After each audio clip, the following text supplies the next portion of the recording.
about that.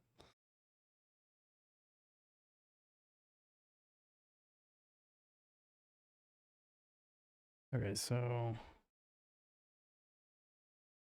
let's see.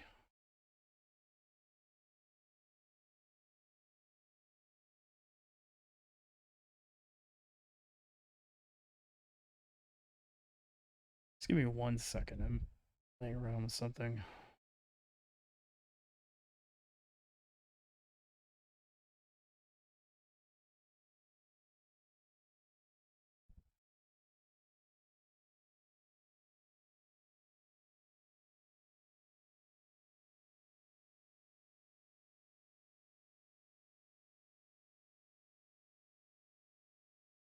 All right. Good to go. Finally. Great. Fantastic.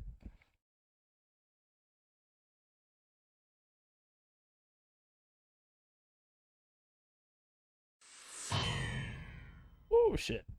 Coming in hot. Cyberpunk Adventure Snatcher. Okay. So I've never played this game before, but I've heard a lot about it. I'm sure a lot of folks have over the years.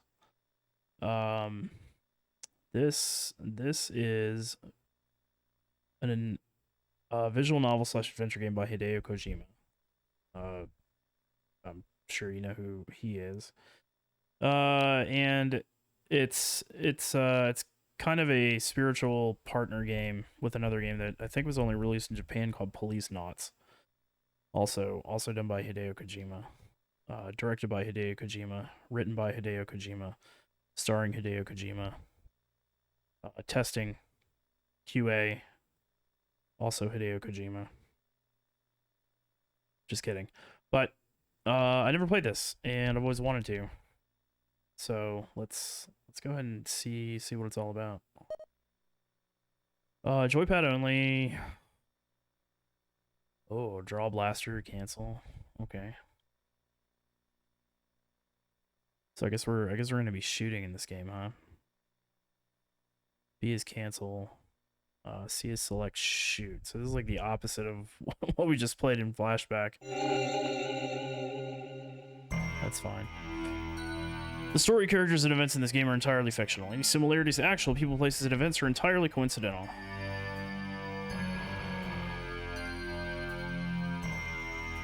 Ooh, rolling sound. Let's go, baby. It's the future.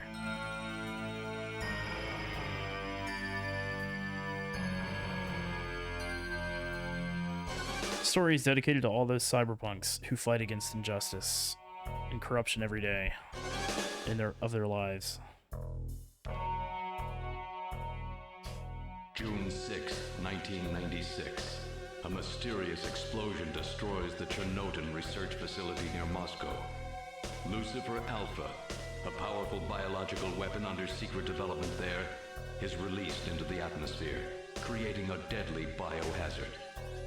Carried by the trade winds, Lucifer Alpha spreads throughout Eastern Europe and Eurasia, destroying 80% of the populace. Half of the world's people die. The greatest biohazard in history later becomes known simply as the catastrophe. But at this time, who could have possibly imagined that the ultimate biohazard wouldn't occur for another half-century? 50 years later, mankind faces its greatest crisis. The appearance of a mysterious android life form. Its purpose and origin are unknown. Is it a new form of weapon? Or perhaps an invasion from some other world? They appear during winter, killing humans and infiltrating society by taking the place of their victims. Employing an artificial skin, they can sweat and even bleed. Part organic, part machine, they're almost impossible to distinguish from those they kill. As they steal their victims' bodies in order to take their place, these mysterious invaders become known as Snatchers. Shit. What's up, A-Train? Ayo! Oh my god. I think we just got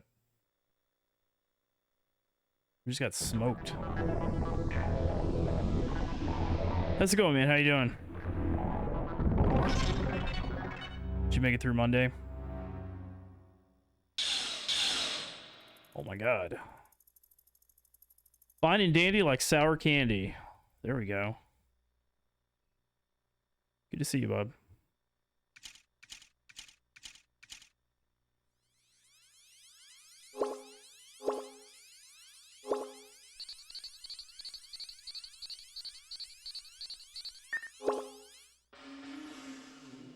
Oh shit. It's Tokyo.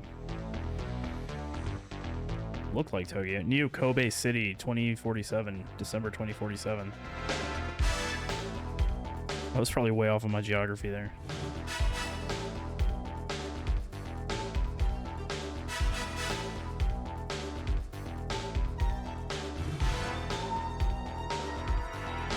Some Blade Runner eye candy.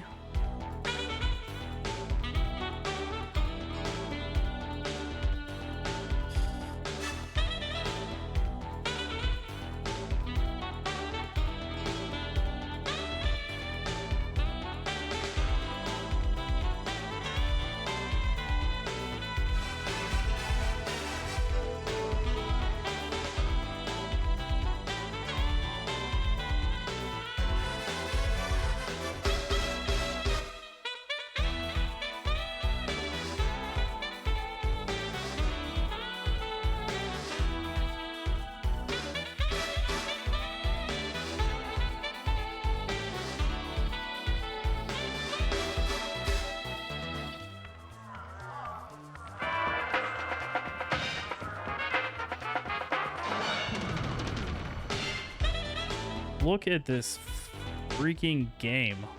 Oh my gosh.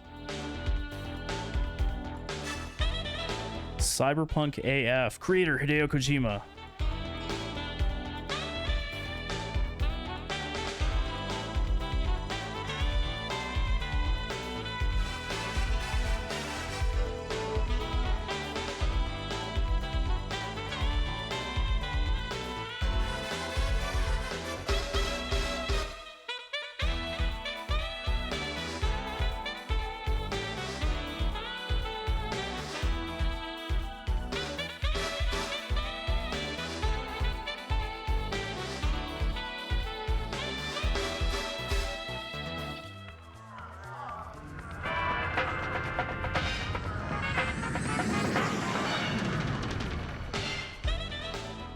Yeah, there's some great tunes. Everything okay? Gillian, what is it? What's wrong? Jamie, I've become a junker. A junker? Gillian, but why? Jamie, you know why. It's the only way we can regain our lost memories. Snatcher is the only word that keeps coming back every time we try to remember our past. I have to face them to find out why. Yes, but I can sense that there is something terrible hidden in our past. And if we remember it, it will destroy us. Jamie!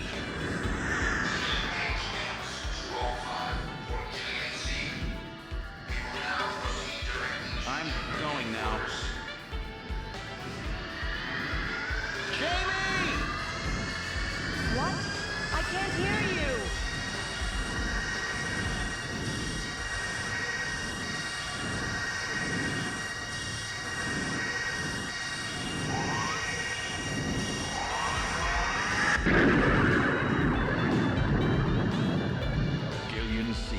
Estimated age 31. 3 years ago, he and his wife Jamie Seed are taken into protective custody in the Siberian Neutral Zone by the 17th Siberian Investigative Force. Both Gillian and Jamie suffer from severe amnesia. Their memories of events prior to being picked up in Siberia lost in a mysterious mental fog. 2 years ago, after a vain attempt to rebuild their marriage, Jamie and Gillian separate. Following extensive special military training, Gillian is ordered to report to Neo Kobe City as a junker, effective today.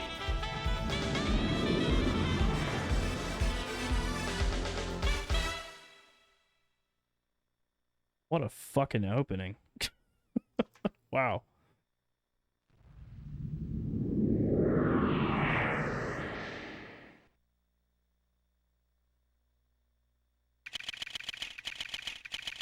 Konami Omni Building. Junker headquarters. All right, Act 1, Snatch. Great fucking film. I'll do its own. Welcome to Junker headquarters. How may I help you? I'm talking to Mika.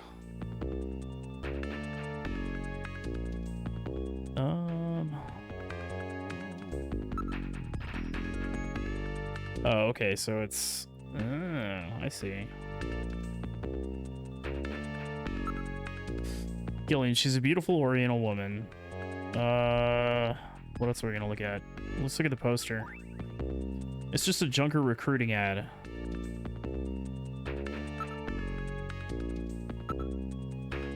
It's one of those pod-type reception units where the operator sits in a shielded capsule.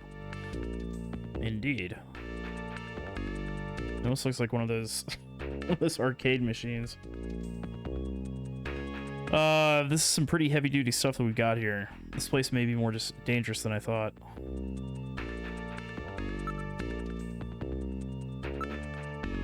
Looks like a security camera. Looks like it leads into the inside of the headquarters. And finally, let's look at the area. It seems to be Junker headquarters lobby. Their security looks really tight. Okay. Well, let's, so I don't know. Should I investigate first or enter? Let's investigate, I guess. Investigate the operator. It's no use. She's protected by a shield. Okay. Fair enough. Looks like a government ad. They must really be short on people. What organization are you with, sir?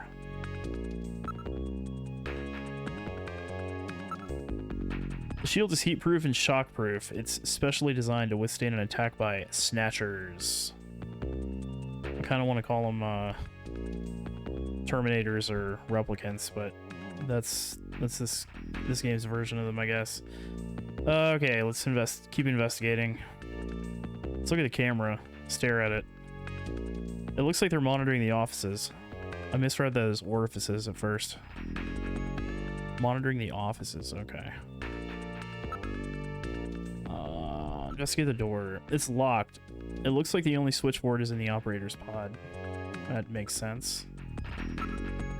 There's nobody around but the operator. What organization are you with, sir? Oh, she's like, why are you standing around looking at shit? I'm afraid only Junker personnel can enter inside, are allowed inside headquarters. Oh well, let's try talking to that young woman over there. I'm Gillian Seed. I've been assigned to Junker headquarters effective today. Oh, you're Mr. C. Please forgive me. My name is Mika Slayton. I'm the administrative assistant and operator here at Junker headquarters. Very pleased to meet you. Let's ask. Or do we want to talk again? Let's try talking again. We've been assigned to Junker operations effective today. You just told me that, Gillian. Oh, okay. So just a repeat of what we just said. All right, let's do ask. Okay, so now we can start gathering information. Let's ask about Junkers. Could you tell me a little bit about Junker operations? The Junkers are a special task force put together to combat the Bioroid Snatcher menace. It's overseen by government intelligence agencies. So these are sort of like Blade Runners, I guess. Except they're, I don't know if they're tied into the police department or not, like in Blade Runner, but I'm sure we'll find out. Let's ask about New Kobe. This is my first time in town. Oh, you'll get used to it right away. Everybody's pretty welcome. There are many different ethnic groups and types of people here. It's Japan, but it's not Japan, if you know what I mean. And finally, let's ask about Mika. What you doing? Tell me a little bit about yourself. About me? Isn't that a bit forward, Mr. Seed? Let me tell you about myself first. Maybe then you'll tell me. I can tell you're very smooth with the ladies. Well, Yeah, obviously. Okay, so...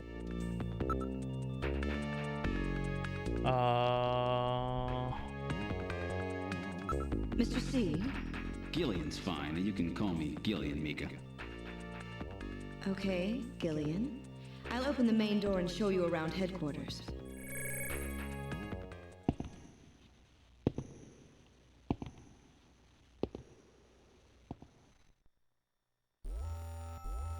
Where should I show you first? Oh man, we have options. So we got the chief's office, engineering room, detective's room, computer room, and shooting range. Let's start out with the detective's room. Oh, that's right. The chief told me to bring you down as soon as you showed up. Oh. The chief? Yes, our big boss here at Junker headquarters. That's his office right over there. Okay. Chief Cunningham, Gillian Seed is here. I brought him in as you requested. Thanks for coming, Seed. I'm Benson Cunningham, the Chief of Junker Operations. Gillian Seed. I've been transferred here from the 17th Special Forces Division. I've heard all about your special training in the military, Seed. I hope you'll put it to good use on your new assignment here. By the way, I understand you're suffering from amnesia. Any sign yet that your memory's coming back? I'm afraid not. I still can't remember a thing from before the Army picked me up 3 years ago. You're married, aren't you? Yes, but we're separated now. She has amnesia as well, and without any memories between the two of us, I'm afraid there was very little to base a good relationship on. I can see your point there. How convenient. I'm not gonna say anything because I don't want to spoil anything, but I have a sneaking suspicion. So let's look around. Let's look at the chief. Like, stare deep into his eyes, right into his soul. So he's the chief of Junker Operations, huh? Just as I imagined him. Did you say something? It's like, why are you looking at me? The monitor. Information from all over the world is continuously pouring in. Let's look at the window. It's a nice view. It's a nice night view of Neo Kobe. Too bad there are snatchers lurking out there somewhere. Oh no. Neo Kobe at night. Great view, don't you think? Take a look at the picture. A picture of a vase, huh? What a funny design. Interesting. Let's look at the sofa. I wonder what kind of sofa this is. Looks like a pretty comfortable sofa. All right, cool. What kind of sofa is it? It's a comfortable sofa.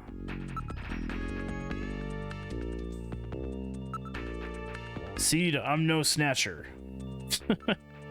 He knows what we're doing. It's a general purpose monitor using both liquid crystal display LCD and plasma display PDD technology. God, this truly is the future. Investigate the sofa. You might find a quarter in the cushions or something. It's an air cushion type sofa. It's the latest in robot sofas employing chaos system technology. What? What the hell? So they have like smart sofas, except they're called chaos system technology. Okay. Cool. All right, let's ask about Junkers. Junker headquarters was set up a year ago by the police as a special task force to combat the Snatcher program. To combat the Snatcher problem. Words. Junker operations were officially started in August of this year. We answered directly to the government's intelligence agencies. Okay. This poster is really pretty tacky. Oh, really? That's my design, by the way. Chief, your taste is right out of the Dark Ages. Shit. Mika going for the jugular. What about Junker Authority? A Junker operates with certain rules and privileges different from regular police officers. Those are... number 1, the purpose of the Junker force is to eliminate bioroid snatchers. 2, a Junker, even in the course of carrying out directive number 1, must not harm innocent civilians. 3. A subject may not be physically investigated or restrained unless irrefutable evidence exists that indicates the subject is indeed a snatcher. So basically Blade Runner rules so far. A junker is required to assist and support civilian bounty hunters. Okay.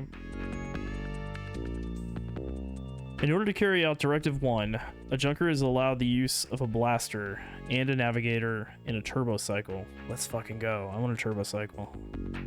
Those are the 5 rules. Okay. Junker duties. A junker's job is to figure out who the snatchers are and to eliminate them. I want you to put your special training in the military to good use and investigate those points about snatchers that we don't yet understand. We've got to put a stop to them. Exclamation point. Very passionate. Junker's staff. A junker's job is highly specialized and extremely dangerous. That's why there are so few of us. Huh. I'm the chief. Harry's the engineer. Then there's Mika. Gibson and you are our runners. Totally not Blade Runners, right? It's just the 5 of us. Okay, so so we got the chief, we got Harry, the engineer, we got Mika, who lives in a bubble, and Gibson and I are the guys who get shit done, I guess. Okay, cool. Ask about snatchers. Yes, 3 years ago, the snatcher suddenly appeared here in Neo Kobe. We have no idea where they came from or what they want. We do know that they kill, copy the appearance of their victims, and take their place in society, and that their numbers are increasing. That should be enough to make your duties as a junker quite clear. This is your junker ID card.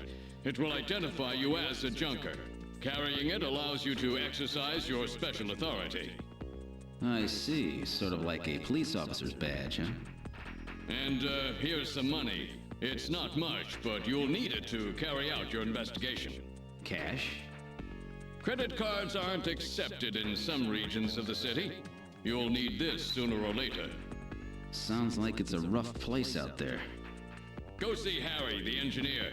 He's got your equipment ready for you. Okay. We still gotta ask him one more thing, right? About the navigators. It's a robot designed to assist junkers by performing all types of analysis. It's got a pretty good sensor setup too. So it's like a little tricorder dealio. Possessions. Ah, so now we can look at our own stuff. Junker ID. This card gives me all the special rights of a junker. I'll be carrying this as my ID from here on out. Seed, that card's very important. Take great care not to lose it. Okay. Let's take a look at the cash. I wonder whose face is on it. This is the cash they gave me for expenses. Having to carry around cash is so inconvenient. Oh, I know, future man. I feel your pain. Oh wait, no. It's investigate. It's an ID card with a special IC chip built in. All of my personal data is recorded on this card. And let's investigate the cash. It's cold, hard cash. This should be plenty to get the job done with. Okay. Show him your ID. Look how important show him the cash. Try to bribe him. Here's some funds for expenses. Don't waste them. Oh. Okay. You listening, Seed? Remember, keep that with you at all times. But I wanted to show it to you. It's my new thing. Okay. So we've already gone through all the options. So let's exit out. Where would you like to go next? Let's go to the detective's room. This is the detective's room. It's the office for our runners. That's what we call junker investigators like you. You'll be using that desk in the back. Oh. What about this desk near the door here? That's Jean's desk. Jean Jack Gibson. Is it Jean or Jean? Like, is it French? We'll just call him Jean. Jean Jack Gibson. He's our ace runner. Oh, he's okay. He's top dog. Even so, Jean's got an 18-year-old daughter. A daughter, eh? Her name's Katrina. Okay, so let's take a look around. Look at her face. You're truly beautiful, Mika. Oh, here he goes. Thanks, Gillian. I'll take that at face value. Come on, keep it professional. Monitor. A lot of information flows into here. All the information available to our runners is output from Jordan. Jesus, that seems far away. Near desk. This is an antique desk. Jean's really into antiques. Far desk. Looks like a nice desk, but I probably won't be using it much. Area. This place is really different from other detectives' offices. Let's ask about Harry. Harry Benson is our engineer. He's a bit of a lush, but he's a friendly and sweet old guy. Okay, Harry Benson. Ask about the navigators. Every junker investigator gets an analysis robot. Quite a combination, eh? We call the robots navigators. Oh. Ask about Gibson. His wife was killed by a snatcher 2 years ago. After that, he quit his detective job and became a junker. Since then, he's been living with his daughter, Katrina. Let's ask about Katrina. She's Jean's only child. She turned 18 this year. Wait a minute. Hold up. What? Oh, jean jacket. Yeah, okay. Yeah. Hold on a second. Let me just confirm that was his name. I think it is. Gibson's desk. Gibson's desk. Yeah, I wonder what he's like. Okay, so it doesn't just like repeat dialogue over and over again, I guess. Okay.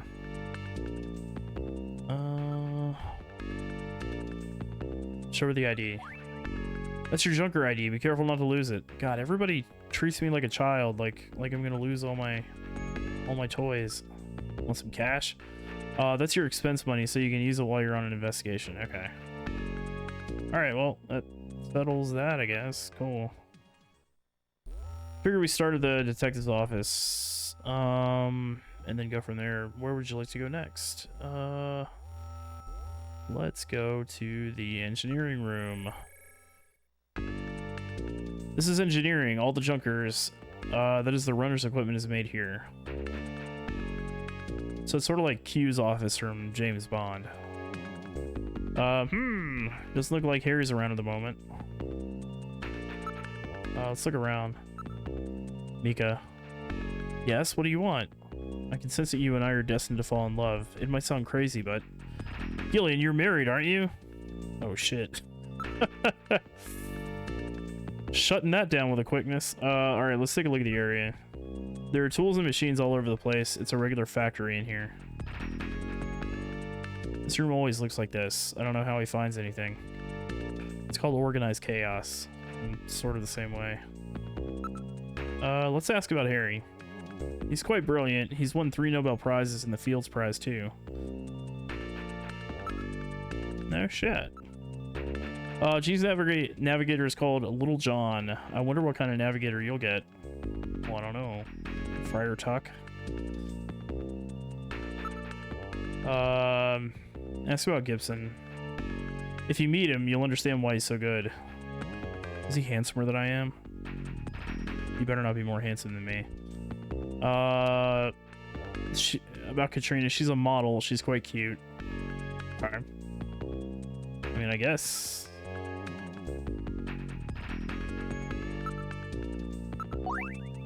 It's your junker ID. Be careful not to lose. Okay, I just wanted to see if it, because we're in a different room, whether or not it changes the dialogue. No, it doesn't. Okay. Okay, well. Doing it for science. Okay, let's pop out of here. Let's go to the computer room. This is Junker Headquarters computer room. It's linked to databases throughout the country, so you can find almost any information you might need. Whoa, dude. Sort of like an internet. Let's look around. Mika's face. I wonder if he really can make it as a junker. Oh wow, she's having serious doubts about about my abilities. Computer antiques in the antiques in the computer room, eh? I haven't seen a keyboard in some time. This is a device for little kids. Okay, area.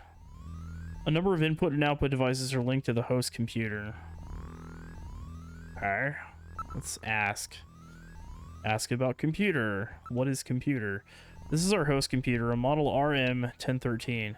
We call it Jordan.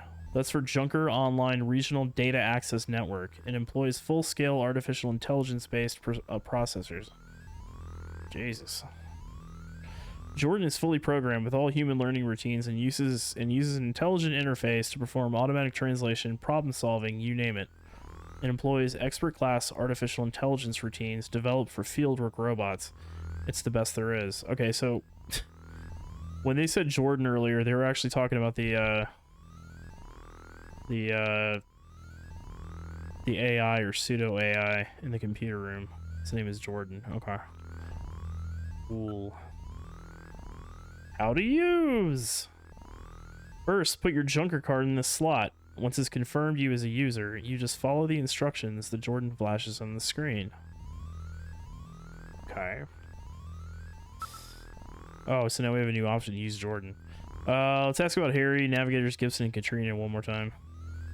Harry's an orphan. He lost his parents in the catastrophe. Oh. Where Harry? Wait, what? Oh, Navigators. Don't worry, he'll be able to get one from Harry. Gibson. If you meet him, you'll understand why he's so good. And handsome. Ask about Katrina one more time. Don't be getting any funny thoughts. She's only 18. Fair enough. Okay. Is there something else? No. Okay, so we gotta insert our ID card to use Jordan here. Let's go ahead and try it. Go ahead, sit down here. Once you're registered on the system, the rest is easy. I'm Jordan, Junker Headquarters Host AI Computer System. Please insert your ID card. What? Has this thing got a personality? Use card. Okay, Junker card going in. User confirmed is Gillian Seed. Welcome to Jordan. What sort of information do you need? Well, at least let me in. Let's load the ID file. Jordan ID file. Use the cursor to input the name of the person you were searching for. Input first name, then last name without a space. For example, input John Konami as John Konami. Or you can search with just the first name, for example, John. Okay. Let's put our own name in here. I want to see what they have on me. Up. Does it? Oh, it lets me. Oh, that's such a wonderful feature. Being able to go from one side to the other. Cannot execute request. Oh, you do not possess a high enough security clearance to view this data. Oh shit. A minimum class 7 ID is necessary to open this data gate. Interesting. What can I get at this data? Or I think it was supposed to be why can't I get at this data? Let's enter another name. Fuck it.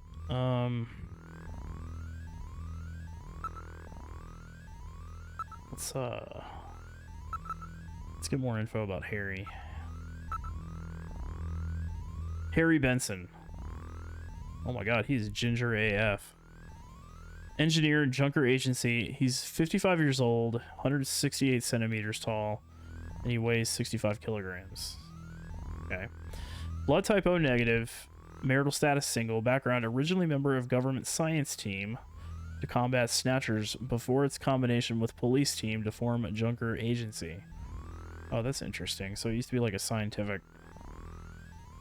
outfit that was doing this independently, and they decided to combine it with police forces.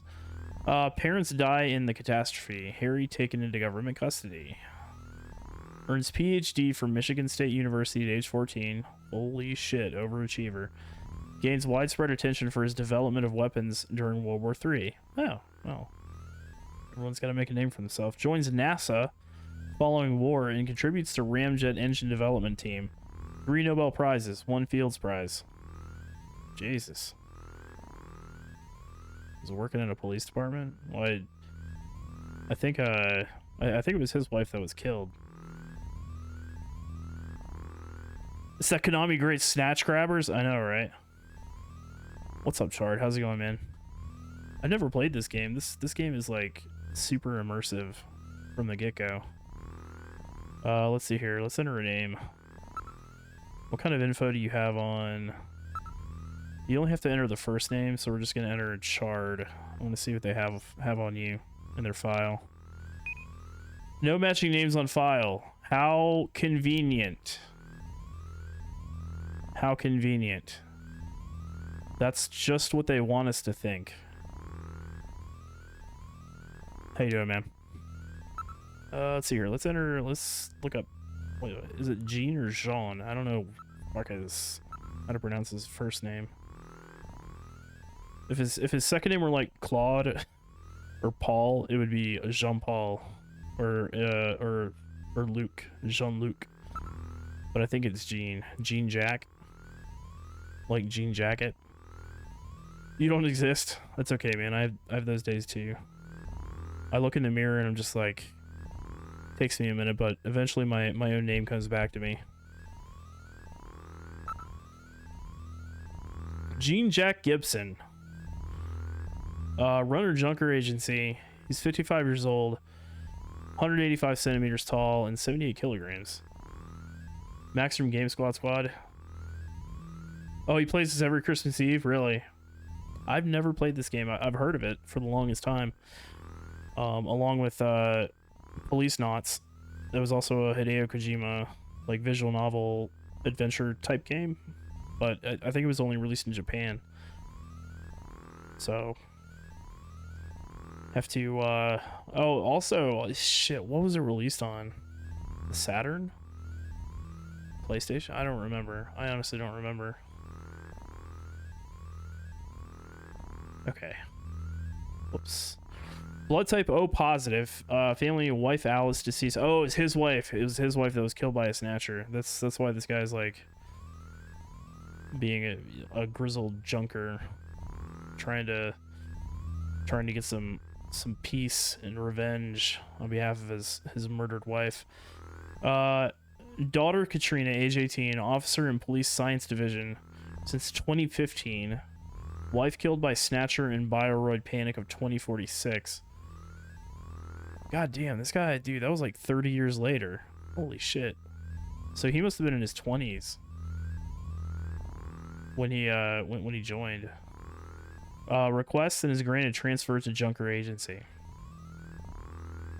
So have you this game is huge, is it? Have you played Snatcher? I've never played this game. I've never played this game. All right, let's. So while Mika is standing over our shoulder watching us, let's look up Mika. You never played it. Mika Slayton, administrative assistant, Junker Agency, age 23, height 167 centimeters, 55 kilograms, and weight A. Blood type is A positive. I was gonna say A plus. Marital status single. Graduated from Kobe City University with dual major in criminal psychology and municipal data management. Worked at Kobe Crime Research Lab before moving to Junker Agency. Huh. Handled numerous unusual cases at the lab and solved them by using the dangerous technique of attaining complete simpatico with the criminals. But psychological stress from the job led her to resign. Simpatico with the criminal. Oh, so she's almost going like full Agent Starling from Silence of the Lambs. Hello, Clarice. Overachiever, dude. The guy we looked up before has like 3 Nobel Prizes, a Fields Medal, and graduated from college at like the age of 14. Recommendation from Junker Chief: letter to joining the agency. Okay, cool. I'm not gonna remember like half of this shit, but that's fine. Quit ID file. That's actually a great sound when you hit cancel for on a futuristic computer chart. Is just giving like a nice little fizzle sound, I think. Exit. Load fact file. Okay, load fact file. Jordan fact file. Please select the category you wish to search. Let's see here. Oh man, there's a shit ton of stuff to look up here. You'll fire one off. History. Dude, there's a lot of reading in this game. Oh my god, each subject has subcategories too. Oh man, okay. I think this first stream is gonna be a lot of like information dumping. The catastrophe. Catastrophe. The catastrophe. On June 6, 1996, a mysterious explosion destroyed the Chernobyl research facility near Moscow. Totally not Chernobyl, right? The explosion released a biological weapon called Lucifer Alpha, which had been under development by the old Soviet regime, into the atmosphere, creating the greatest biohazard in history. Within 1 week, the bacteria spread throughout Eastern Europe and Eurasia, killing 80% of the population there. Jesus. 6 months later... Wait, Eastern Europe and Eurasia. Okay, so basically just like a big circle around where I'm assuming this fictitious place exists. It's a big boy, yeah. It seems like there's a shit ton of information to remember. But I do like, I've noticed that it uses like keywords and shit, which is much appreciated. Thank you, Kojima-senpai. Lucifer Alpha suddenly mutated into a non-lethal form. Oh, so it's like COVID. Northern Eurasia, now an unpopulated wasteland, was designated and remains a United Nations neutral zone to prevent unauthorized exploitation. By it's like COVID, I just have to get this disclaimer out there. I'm not saying COVID isn't dangerous. I'm just saying that's pretty much what viruses do generally. Like, the ones that are really bad, really deadly at first, they tend to mutate to where they're more contagious, but slightly less deadly. Still, get your fucking vaccines, kids. Don't fucking ask me questions. Don't at me. Just do it. Since the disaster, which has become known simply as the catastrophe, hundreds of research papers have been published purporting to reveal its causes. Ooh, man. You can just like feel the pressure leaving your stomach after that one. But the real reason behind it remains unknown. Okay. Concerning Junker. You're a fucking child. You're talking to a fellow man baby, if it makes you feel any better. Concerning Junker. Oh my god, wait a minute. There was more inside here, right? Fuck my life. Yes. World War III. Okay. World War III, 2010 to 2011. Well, that was a quick war, unsurprisingly.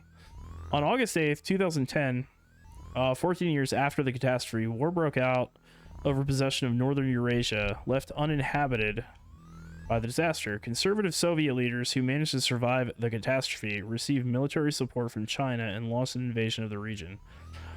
Nevertheless, Western economic sanctions forced the Chinese to withdraw the support, leading to victory for Western forces. Ending just 6 months after it began, this conflict has become known as the Half-Year War. Accurate. Siberian Neutral Zone. My god. I hope people are taking notes.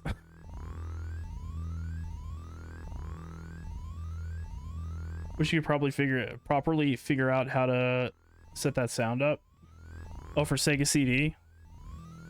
I think it was Murphy who was saying he had an issue setting up the sound for, or setting up SEGA CD as well. Siberian neutral zone. Siberian neutral zone. The left uninhabited. What? Oh, I'm fucking stupid. I forget they put the after the proper title. Oh, for the poots? You never figured that out? It took me a few times to get it to register the redemption. Like getting it to hook into it to realize that I'm making that redemption before it would work. I don't know why. But like one day I just tried it for shits and giggles. I was like, hey, I should try to, you know, and it just worked. I don't have any explanation for it. Left uninhabited by the catastrophe. Oh, Jesus fucking Christ, it scared the shit out of me. The United Nations has controlled the bulk of Siberian territory for the past 50 years, prohibiting any outside interference. After effects of Lucifer Alpha contamination are expected to prevent any plant or animal life from flourishing there for the next 50 years. In order to prevent reoccurrence of something like World War III, the United Nations has set up extensive monitoring stations on the borders of the region. Sweet. Nuclear elimination. Elimination of nuclear weapons. Beginning with the INF, or Intermediate Nuclear Forces Treaty, in 1987, strategic and theater nuclear weapons were steadily reduced. The threat of nuclear war was further reduced by the IAEA's, International Atomic Energy Agency's, implementation of its military-use nuclear material manufacturing cessation accord.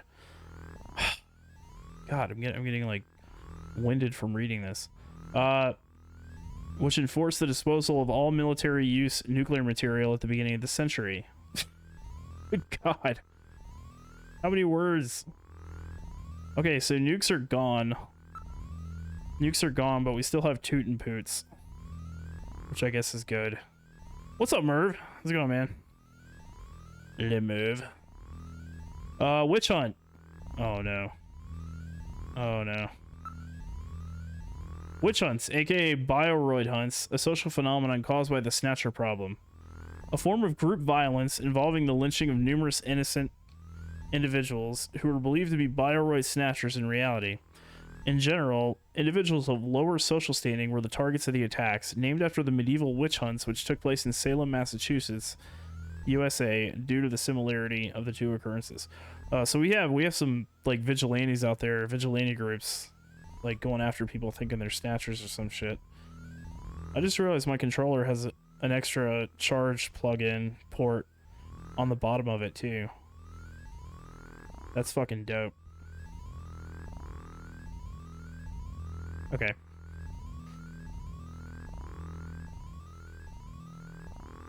The phenomenon underscored the north-south rift of modern society, a form of revulsion at the growing poverty problem. Well-to-do groups from the north attacked slum dwellers in the southern regions, resulting in great loss of life to individuals who had no connection to the Snatcher menace. The problem died out when it became clear that Snatchers only targeted individuals of high social standing. Oh, okay. So I think that pretty much does it for the history part, yeah. Subject number 2! Oh my god. This is a lot. This is a lot to read. I'm doing pretty good. Just kind of mentally and emotionally decompressing after beating Flashback. Fuck that game. I have to admit I'm with Sarconius now on Flashback. Fuck Flashback. I wasn't before. I tried to like the game, but man, it made it impossible for me. I tried. But how are you doing, man? How'd your Monday go? All right, Junker organization. Oh god, there were other points in the game that were like kind of bad, but that, yeah, towards the end it just, goddamn, they really piled on the bullshit, and I don't know. There's a lot to like about Flashback, like the setting, the graphics, the art design, the music, the adventuring parts. Those are all fun. What's not fun, at least to me, because it's I know at the end of the day it's just me being bad at the game, but when you try to take a game with the controls like Flashback or like Prince of Persia or like Another World or Out of This World, whatever title it goes by, and you try to make it an action game, and then you don't give the player like save points or ways to kind of replenish their health in between, oh my god, it just becomes let's see here. How did the horse on Ren and Stimpy put it? No sir, I don't like it. It was just something else. Doing all right, just chilling, getting ready to make some food. Hell yeah. Hell yeah. We're playing Snatcher. I've never played this game before. I figured I'd play like a, you know, kind of a less stressful type game, and it's a sort of like a visual novel / adventure game. And we're basically getting a huge info dump at the beginning of the game. Like learning about the world and the characters and the history and all that fun stuff. So that's kind of where we're at right now. We're on a computer named Jordan, and we're cramming for our Snatcher exam tomorrow. Official name, Junker. Full organizational name, Japanese Undercover Neurokinetic Elimination Rangers. Oh shit, dude, we're sort of like Power Rangers, except 20 more syllables. That's awesome. Yeah, Hideo Kojima info dump, exactly. Prepare to learn. You see some of this played for just a little bit. I've known about this game for a long time, along with his other adventure game, Police Knots, but I've never played either of them until now. So it's the Japanese Undercover Neurokinetic Elimination Rangers. Okay. Okay, cool. Well, that was a nice short entry. Junker chronology. Oh god.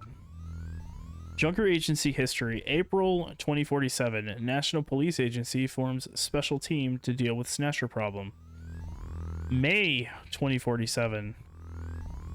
4 hours later, we get to August 30th, 2048. No, let's see here. May 2047. Government Intelligence Agency has established investigative science team to research Snatcher activities and devise solutions. August 2047. Police and government organizations are formally combined in a new agency called Junker. A new group is organizationally overseen by the government intelligence agencies. Okay, so we're sort of like part of Japanese Homeland Security or some shit. Organization. Junker agency organization. Staff classifications. Chief or head. Engineer. Operator. Runner or investigator. And navigator / support robot. Okay. Related group. Junk team. Engineer is responsible for development and maintenance of all Junker support equipment. Operator is responsible for management of data transmitted from the field by navigators, as well as day-to-day operation of HQ facilities. Chief is in charge of judgment of overall situation and assignment of duties to runners. Runners are responsible for carrying out actual investigations of Snatcher activities with the assistance of navigator robots. This post is exceptionally dangerous. Junk team is responsible for cleanup and data gathering at sites where runners have dispatched Snatchers. Okay, I see. Okay, so you get a little bit of the different hats that people wear in the agency. Staff. Junker staff as of December 2047. Benson Cunningham is chief. Oh, so his first name is Benson. Okay. And Harry's last name is Benson. Interesting. Anyway. Gene Jack Gibson, who's a runner. You got Harry Benson, who's an engineer. Mika Slayton, who's an operator. Then you got me, Gillian Seed, who's a runner, newly assigned. Lewis Gilmore in red. Runner killed in action. Oh my god. Sergio Grazio, runner killed in action. David Johnson, runner retired. Good for you, Dave. Schultz Descartes, runner killed in action. Yikes. Okay. Well, that's mildly disconcerting. Let's return to menu. Concerning Snatchers. Wait, what? Inspector? I don't know. Insectors. Oh, okay, so it's right. Spider-shaped. Okay, spiders are not insects, but that's fine. Spider-shaped probe. Security robots used by Snatchers. Oh. Thread-like sensor apparatus deployed from the rear of robot. Triggers needle gun attack if touched or approached. Microjet powered. Known to jump for a length of 30 centimeters. Or wait, it's 30 centimeters tall, 500 grams in weight. Specimens recovered for study by junk team, invariably self-destruct, preventing further analysis. Dude, so is this sort of like an alien reference to the facehuggers as well? Weird. Let's go. Distinguishing features. Snatcher characteristics. Number 1. Snatchers operate almost exclusively at night and during the winter months. Did they wear their sunglasses at night? During the winter months. That's interesting. Number 2. Snatchers only snatch VIPs. Their ultimate goal appears not to be the snatch itself, but some secondary effect of it. Well, I mean, if they're kidnapping people and killing them and replacing them, then it makes sense that they would go after, like, you know, people with power and prominence and shit. Snatchers' targets are restricted by their physical size. While they can adjust to the size of their major body areas, these adjustments are limited. As such, their victims are exclusively persons of 150 to 180 centimeters in height. This makes snatching of children, the elderly, etc. impossible. Number 4, Snatcher weapons. A mouth-firing laser cannon. Oh, okay. Number 5, weak point. Thin slit portions of their skull armor, which make head size adjustment possible. Oh, I see. Yeah, indeed. Indeed, Mr. Merv. So, basically, were they... Interesting. That's kind of a small target, though.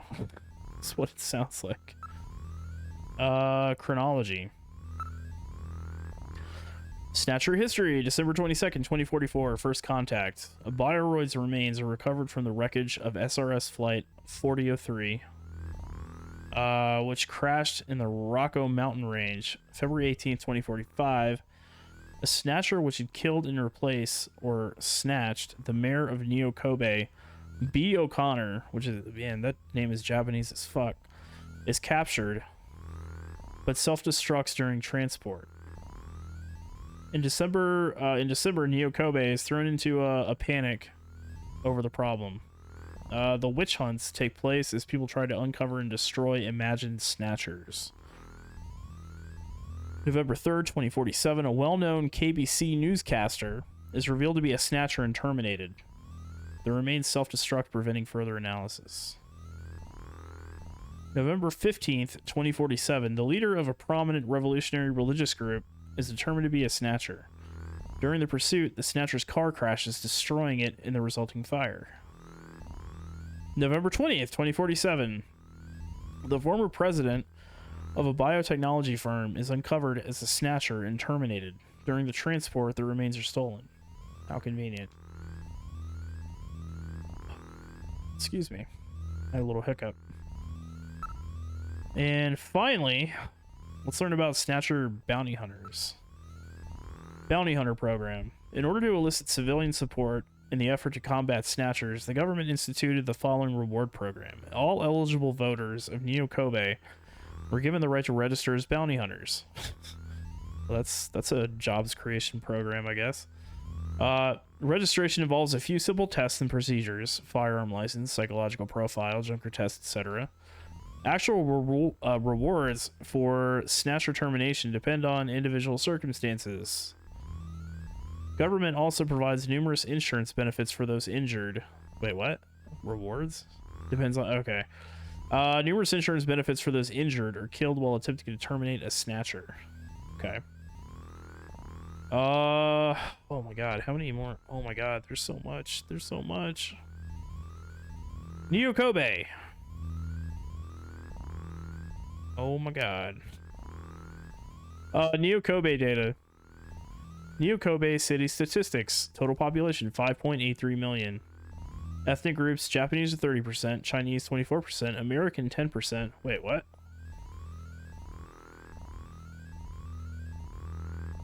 %? Holy shit. Okay. Western European is 5%, East European 11%, Hispanic 5, Jewish 5, Filipino 30%, other 7%, unregistered population 1.2 million. It's an estimate. Total area undetermined. Neo Kobe history. Development of the city. Construction to link major man-made islands of the inland sea begins near the end of the 20th century. Oh, that's why it looked the way that it did. Okay. Plan to link the 5 major blocks into one large metropolis, Neo Kobe, is promoted in early 21st century. Plan is completed 10 years later in conjunction with Kobe Expo. City launched as a major new hub for Asia and experiences heavy immigration. By 2045, city becomes known as Neo Crowbar due to its infamy as the city with the world's highest crime rate. Okay. Kobe Bridge. Kobe Bridge. Complete quarantine of Neo Kobe is launched on December 1st, 2047 as a method of preventing the spread of the Snatcher menace. So they just closed the bridge? You guys have flying cars and shit, dude. All land, sea, and air links. Oh, okay. The city, except for Kobe Bridge, are cut and patrolled by the military. Passage over Kobe Bridge requires a government-issued pass and numerous thorough checks. Okay. So they actually use it as like a funneling point. Like a filtering point. I see. I see. Alpha 1. The mother computer system which unifies and oversees the administration of Neo Kobe. Developed via a sophisticated network of hundreds of separate systems in the city. It's some sort of interconnected network, an internet, if you will. A high-speed neurocomputer capable of mimicking human thought and reasoning patterns. Maintains extensive files on all individuals, corporations, and groups within the city.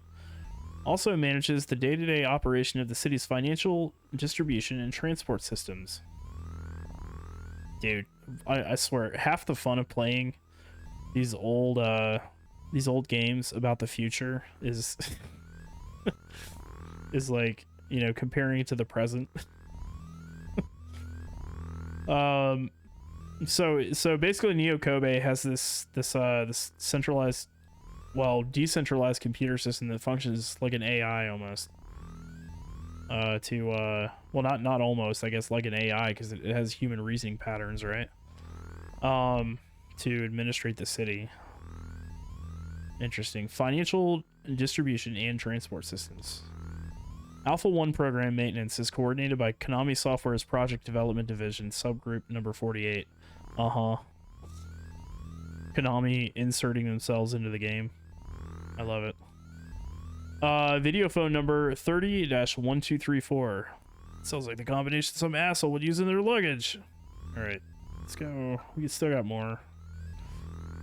Snow 9. A crystalline formed of pollen created using genetic manipulation techniques. The fuck? Developed for military use, it disrupts nearly all radio transmissions. It is poisonous to humans.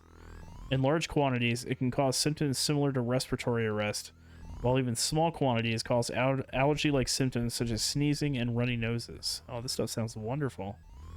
Larger than ordinary pollen, the crystals are visible to the naked eye and appear similar to snow, hence the name. The pollen creates environmental problems as well, and vegetation producing it was destroyed in large quantities after the war to avoid them. Oh god. So they had vegetation, like, producing this shit. I'm assuming they, like, genetically modified the plants to create this shit. Nevertheless, It is re-emerging in tropical regions, as well as those subtropical regions where water supplies are plentiful, such as near rivers. At present, the only known area affected in Neo-Kobe is in the vicinity of the Ina River. As the pollen appeared in Neo-Kobe only after the first presence of Snatchers was confirmed, the relationship between the two is currently under careful investigation. Okay, so... interesting correlation. Keep that in mind. Okay, STBO. Oh man, I love that band. A mysterious disease which originated in France around 2035. The first patient in Neo-Kobe was recorded in the summer of 2040. Oh. At present, between 50,000 and 100,000 residents of Neo-Kobe are believed infected. STBO victims develop fever, joint and muscle pain, diarrhea, lymph node inflammation, tremors, and pneumonia, with over 60% dying from the disease. Holy shit.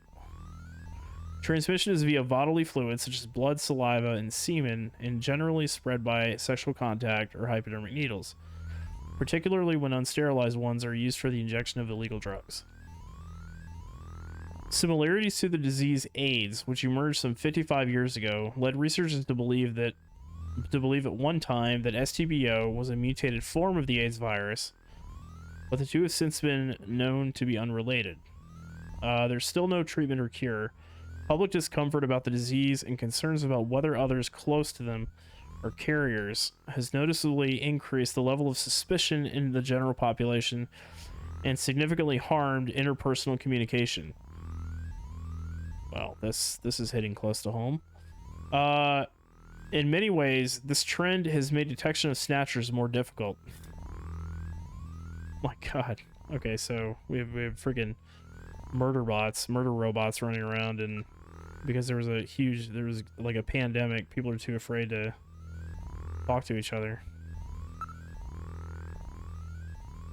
We all have to come together to kill the murder bots. Liquid Sky. God damn, there's a lot of shit in this game. This is Kojima AF. Except, you know, instead of like in later Kojima games where you have like characters and exposition, you know, fleshing out the story and the background and the history and shit, now it's just like a straight data dump. Just reading all this shit all at once. Yeah, it's fucking Hideo Kojima. He's put a lot of thought into this world, and you can tell just by reading all this. A recently developed new type of hallucinogen derived from alkaloids. Usage is via injection, either under the skin or directly into a vein. The drug directly stimulates the user's nervous and limbic system, creating a strong sense of excitement as well as hallucinations. Additional effects include lowering of the user's sensitivity to feelings of worry, doubt, or fear. The drug soared in popularity among young people during the late 2040s. Regular use causes changes in brain tissue synapses, which can result in impaired nervous function if use is prolonged. Okay. So that was Liquid Sky. STBO is that disease that people thought, you know, I guess based on the symptoms, similar to AIDS, but it turned out it's not related. Liquid Sky is the drug. Black market. The underground market in Neo-Kobe. Vast numbers of products, both legal and illegal, are available at cut-rate prices. Chinese immigrants with excellent business and marketing skills contributed greatly to the market's growth during its early years. Some experts believe its size now exceeds that of the regular marketplace. The market had mainly served to meet the needs of immigrants from the mainland and illegal aliens, but the wide variety of merchandise and low prices now attract many regular customers from the general population, severely hurting the business of traditional merchants. The largest organization in Neo-Kobe in the market is the so-called Plato's Cavern area. Oh, okay. Duly noted. So we just finished Neo-Kobe. Let's talk about transportation. Tube liner. A linear motor train utilizing superconducting magnets for propulsion. The system was the backbone of transport in Neo Kobe for 30 years before the war. Oh, they're talking about yeah, they're talking about the maglev trains, or well, whatever they're called. Neo Kobe for 30 years after the war, but was scrapped due to the spread of slums in the south and the introduction of automatic traffic control via central computer. The original plan was for trains to travel in near vacuum tunnels to reduce air resistance to almost zero, but high costs and the weak foundations of the reclaimed land in the city prevented realization. The abandoned tunnels of the system still exist. Demolition efforts have been hampered by property ownership disputes and the weak foundations. Not in my backyard. I'm keeping my fucking train tunnel, bitch. Automatic train traffic system. A system which maintains the entire transportation network of Neo Kobe, including land, air, and water routes, via direct computer control of traffic flow by the Alpha 1 mother computer system. In particular, the system's ASV, or automatic safe vehicle routines, work to prevent traffic accidents and congestion. They've boosted the efficiency of ground transport in particular to levels not dreamed of in the 20th century. The system has eliminated the need for public transportation. Wow. Holy shit. Dude, that's like an auto manufacturer's wet dream. I bet Toyota and Honda are having a goddamn fucking living large in this universe. Black taxi. What is this? A term referencing to illegal manned taxis. Oh. So taxis. Okay. The word taxi usually refers to government-operated, computer-controlled unmanned vehicles. However, such taxis requiring personal identification to board only operate in areas designated as municipal data administration districts. Huh. They generate records of where customers board and get out, thus making their use impossible or impractical for many immigrants and illegal aliens. On the other hand, black taxis require no identification and will go anywhere, making them extremely popular. As such, government officials have decided that the black taxis, though illegal, have formed such a sophisticated organization throughout the city that they cannot be ignored any longer, and plans are being studied which would legalize their operation. Oh, so okay, so the government is there. So black taxis are like the fucking cannabis of this game's universe. Like, everybody's doing it. Can't really enforce it. Let's just legalize it. Smart. Culture science. Oh shit, we got science and culture sports. Let's go with science. Ah! Oh my god. That's a lot of... Oh my god. Okay, let's learn about science. Get your notebooks out. Space development. Plans were made in the late 20th century to develop space resources for the betterment of mankind, but global warming, the catastrophe, and other factors which harmed the environment speeded this trend significantly. The construction of the U.S. space station Freedom, as well as the development of successful fusion-based propulsion, represented enormous steps forward in this effort.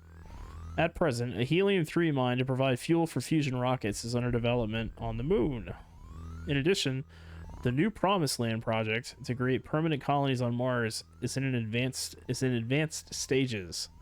They're again very Blade Runner, very Blade Runner-esque. Find a new life in the off-world colonies. Mars research chronology.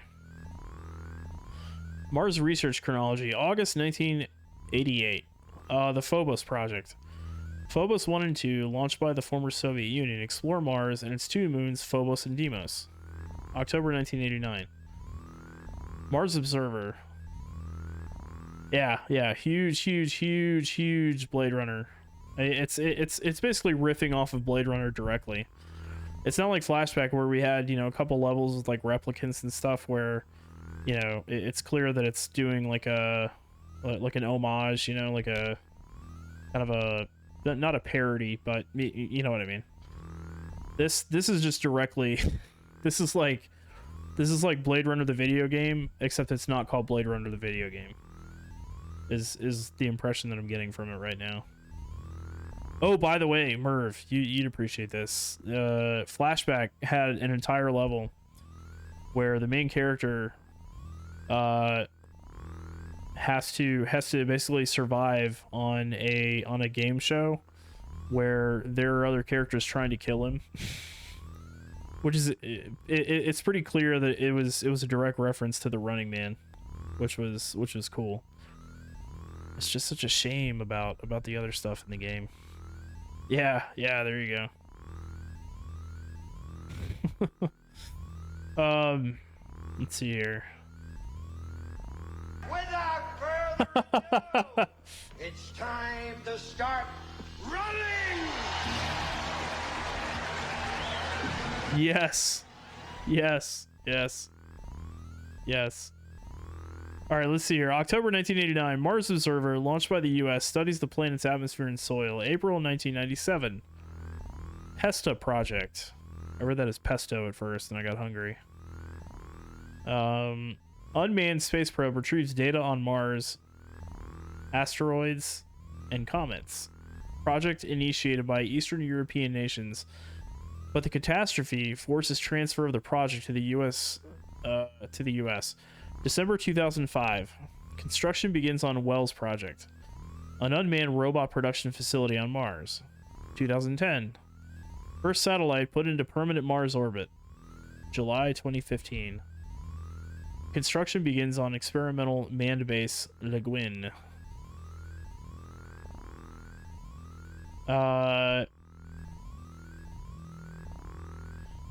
November 2022. Construction begins on Mars spaceport. Moorcock? What? Oh, okay. That's not very subtle, Mr. Kojima.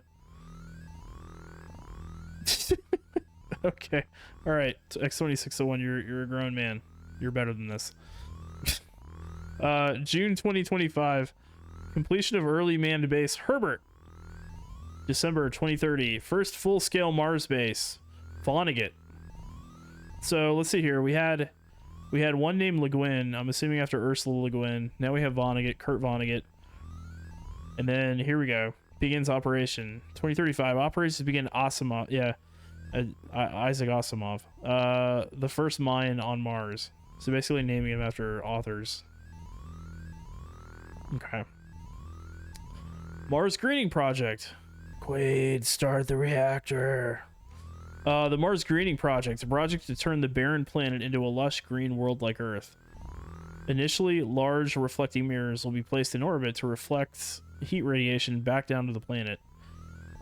Simultaneously, greenhouse gases will be released into the Martian atmosphere. Start the reactor, Quaid. Come on, get your ass to Mars. By warming the planet, conditions which allow yeast and other bacteria to flourish are established. Following this, the oxygen given off by these bacteria will be employed to make conditions favorable for higher forms of life. The vast underground deposits of frozen water, the existence of which was discovered by earlier bases on the planet, have moved this project from the realm of fantasy into likely reality. At present, phrases like turn the red planet green and Mars, the new promised land, represent the energy those involved are putting into the project. Phase 1 of the project, the installation of reflecting mirrors around the planet, is currently scheduled for 2049. A rocket carrying the first immigration investigative team to Mars, the Beagle Jerusalem, was launched just last week. Oh man, we're getting like history and news at the same time. Get your ass to Mars. Biocommunication. Holy shit, there's a lot here. I like to pretend that other character Mika is literally standing over our shoulder the whole time that we're reading all this shit and catching ourselves up on like the world that our character lives in. No lunch break for Mika today, I'm afraid. Biocommunication. Communication without language by mechanically detecting and encoding the organic responses of chemical and other products given off by living organisms. The technique is hoped to provide a new way for humans to communicate with other species someday, but logistical obstacles have limited it to scientists' one-way observations at this point. PPET scans of the brains of vertebrates using these techniques have led science to a nearly full understanding of the structure of these animals' consciousness. Okay. Dreamcorder. Dreamcorder, a device for recording human dreams. Pickup of brainwaves allows for playback, which recreates distinct sounds, sights, sounds, and physical sensations. Huh. Okay. Interesting. However, regulations prohibit playback by other than a licensed counselor or psychologist. Recordings are not legally admissible as evidence in a court of law. Makes sense.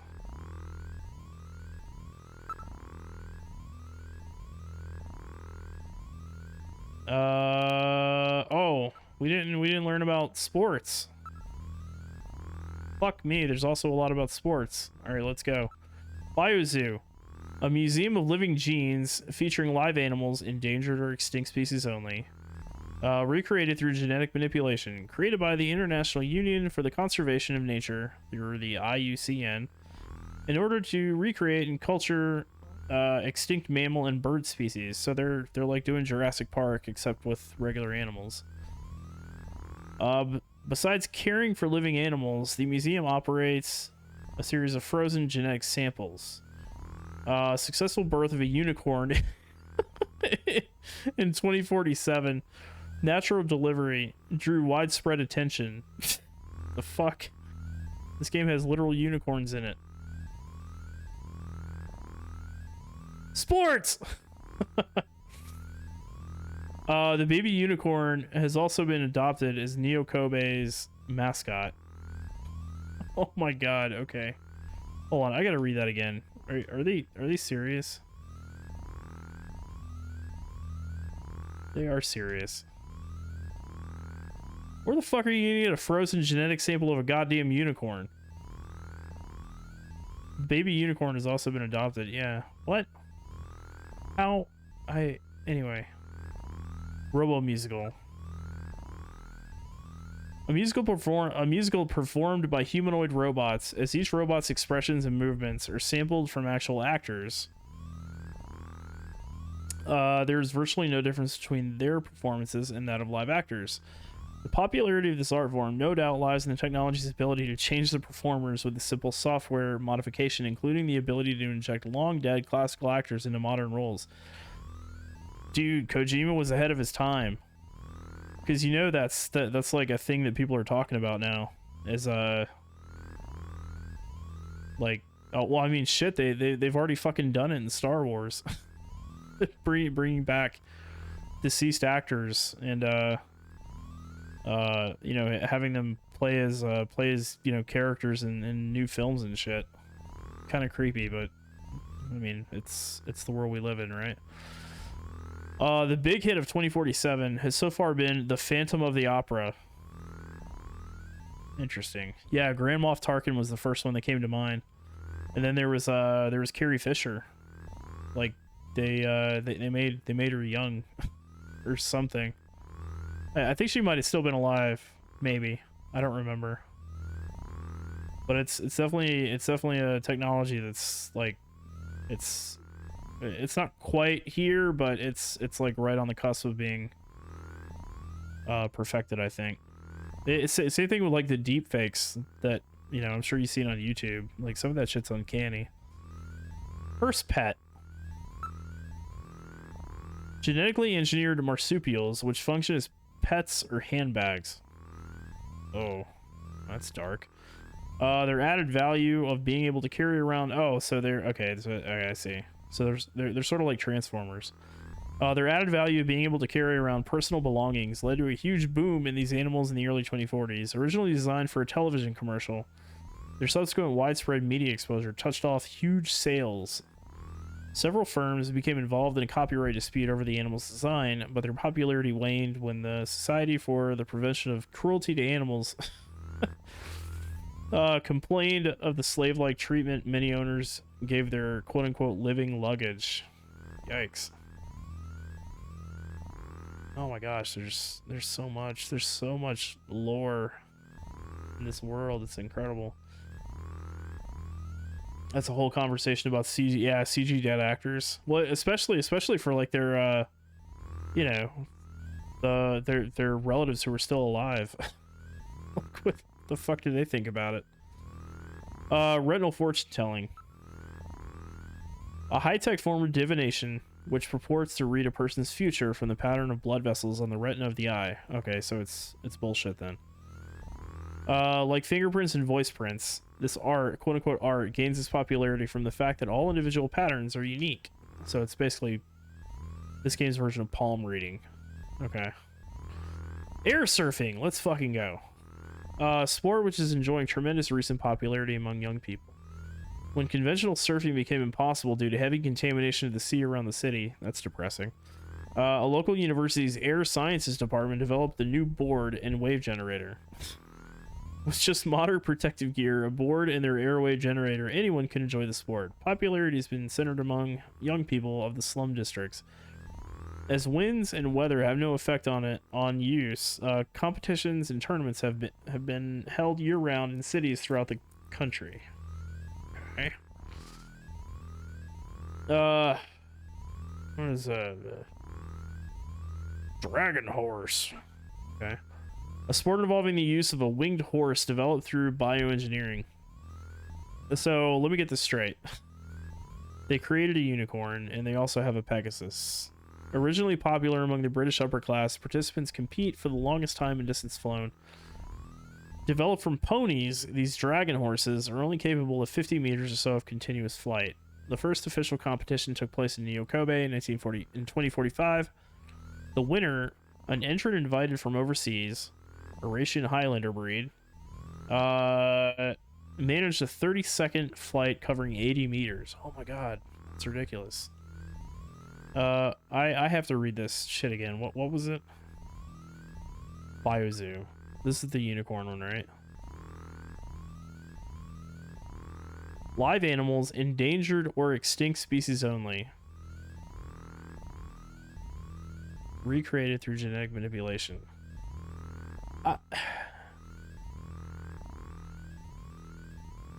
Yeah. So, where the fuck did they get unicorn genes from? Kojima Senpai, I demand answers. I need an explanation of this. I don't understand. Where did you get unicorn DNA? Jesus. Return to menu. Okay. Where were we at? Oh, good. Politics. Yay. City isolation policy. Neo-Kobe quarantine. The government, fearing mainland Snatcher infiltration from Neo-Kobe, designated the city a contaminated zone and ordered the closure of all land, sea, and air links, excluding the Kobe Bridge, which is what we learned about earlier. The policy was enacted on December 1st, 2047. While the policy appears to have so far prevented any spread of the problem to the mainland, it has exacerbated the isolation of the city itself, without contributing to a comprehensive solution to the Snatcher menace. Oh, so trading freedom for security didn't work. Okay. Is that where I yell America and get excited? North-South problem.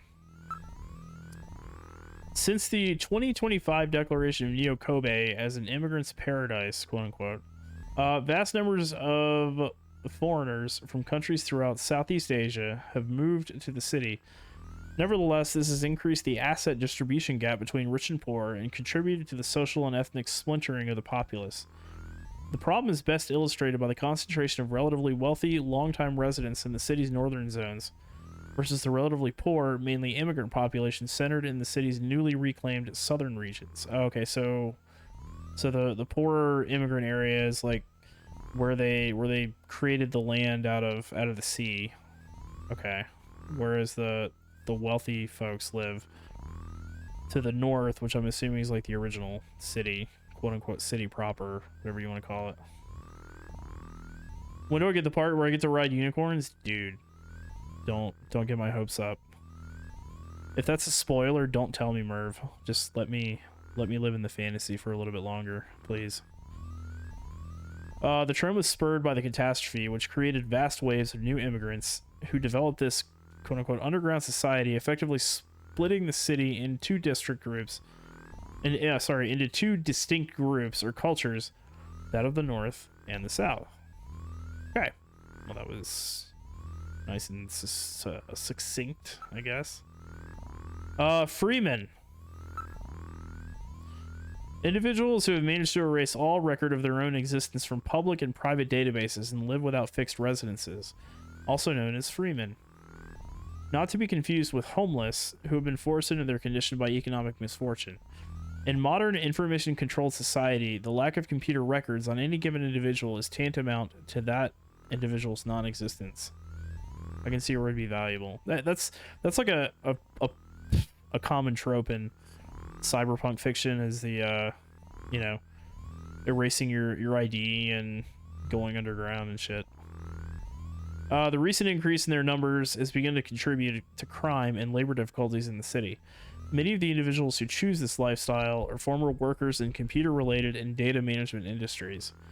Their presence underscores one of the major shortcomings of society's current dependence on centralized data control and management.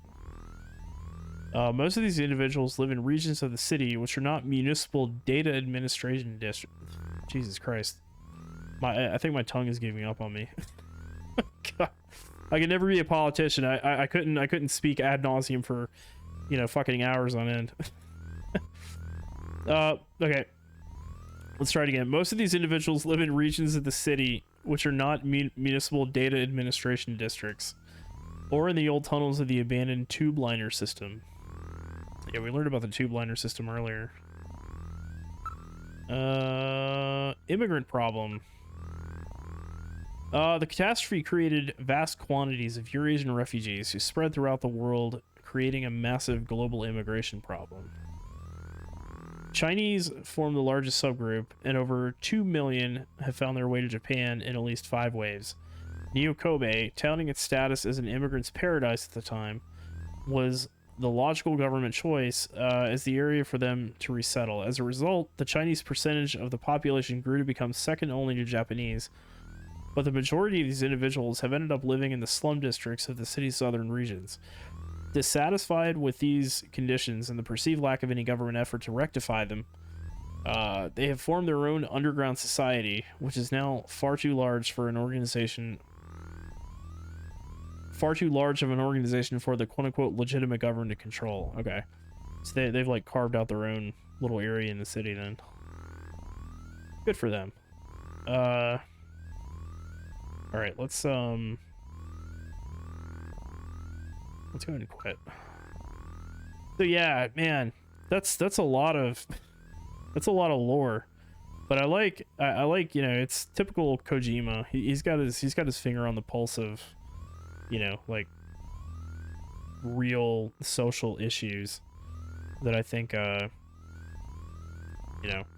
he's able to use that knowledge to craft these worlds that he's made. I think that's cool and good and interesting. All right. Thank you for using Jordan. I look forward to our next session together. Oh, me too. Oh my god. That was a lot, dude.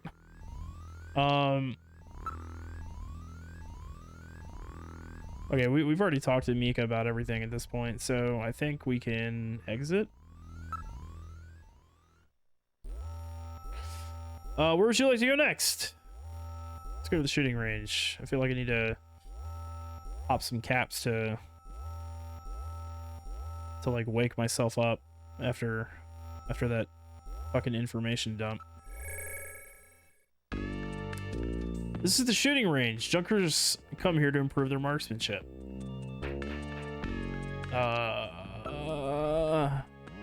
Let's look at Mika's face for like the 5th time. You're definitely laying it on too thick, don't you think? Yeah, she's not having any of this bullshit. Area. A number of man-shaped targets appear in the practice booth. We call it our shooting practice range, but it's a lot like a video game arcade, don't you think? Okay. How to practice. How do you start practice? Just follow the Junker's Eye practice system. About Harry. If you're that interested, why don't you just meet him? Don't worry, you'll be able to get one from Harry. Okay. If you meet him, you'll understand why he's so good. And one more time. Don't be getting any funny thoughts. She's only 18. Okay, yep. Fair. Let's do some practice. Gillian, you haven't got your blaster yet, have you? Let's hurry and go visit Harry. Come on, let's go see Harry. But I think I should get some practice in first. Yes, but okay, Gillian, don't be an idiot, dude. You don't even have your gun. Come on, let me take a crack at it. All right. If you must practice, I'll let you use my ray gun, but it doesn't have the power of a blaster. Is that okay? Yeah, thanks, Mika. Okay, let's start shooting practice. If you press the A button, you can draw your blaster. Press C to fire. Okay. You can put your blaster away again by pressing the A button again. Wait. Okay. Are you ready? Remember, shoot only Snatchers. Be careful that you don't hit any civilians. The red gauge on the left shows the number of targets to appear. The yellow gauge on the right shows the number of hits. I'm gonna fuck this up. I've already forget which one is draw and which one's shoot. I'll start it on an introductory level. Thank you. Good luck!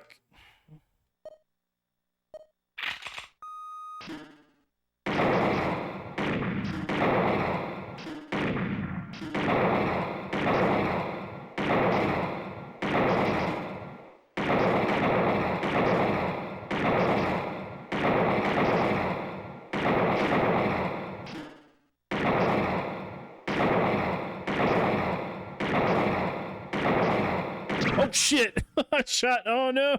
Oh no! I killed a civilian. Oh no! Oh no! You're doing quite well. Still, you can't hurt any civilians. Yeah. With so few wasted shots, you should improve quickly if you work on picking your targets better. Thank you, Mika. I deserve that. Come on, let's go see Harry. Okay, well that was fun. Let's go see Harry, I guess. Let's go see Harry. Now all we need to do is find Harry. He should be in the engineering room. Only one civ? Hey, listen. How would like how do I know that they weren't a Snatcher wearing human skin? You know? Or maybe I was like, you know, Will Smith's character from Men in Black. It's like, you know, I got all these damn robots running around here, and I got that one, you know, normal looking person. Why am I shooting the robots when the normal looking person's the odd one out? Why, you know, why not, right? Whatever. Harry's got to be back by now. I don't know, he's quite the freewheeling type. Oh shit, there he is. Harry's back. Great to meet you. You're Gillian Seed, right? Haven't we met somewhere before? No, I don't believe so. Really? Well, I guess I must be imagining things. So this guy has 3 Nobel Prizes and 1 Fields Medal. Let's look at Harry. Somehow I get the same impression. Have I met this guy somewhere? What's wrong? Do I have something hanging from my nose? Let's look at the wall. There's a poster and a photograph on the wall. Let's investigate. Investigate Harry. Those are odd work clothes. Let me take a look at those. Hey, what are you doing? Stop it. Gillian, don't get handsy. It's rude. Poster. This is very old. This kind of printing technology hasn't been used since the last century. Okay. Keep your hands off that, will ya? It's getting pretty fragile. Photo. It's the picture that was on the wall. This appears to have been cut out of a larger photo. Interesting.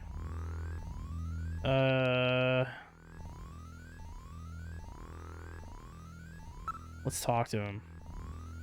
Ask about navigators. I know. All right, allow me to introduce the Navigator, which I designed especially for you. Hey, Metal Gear, get out here. What?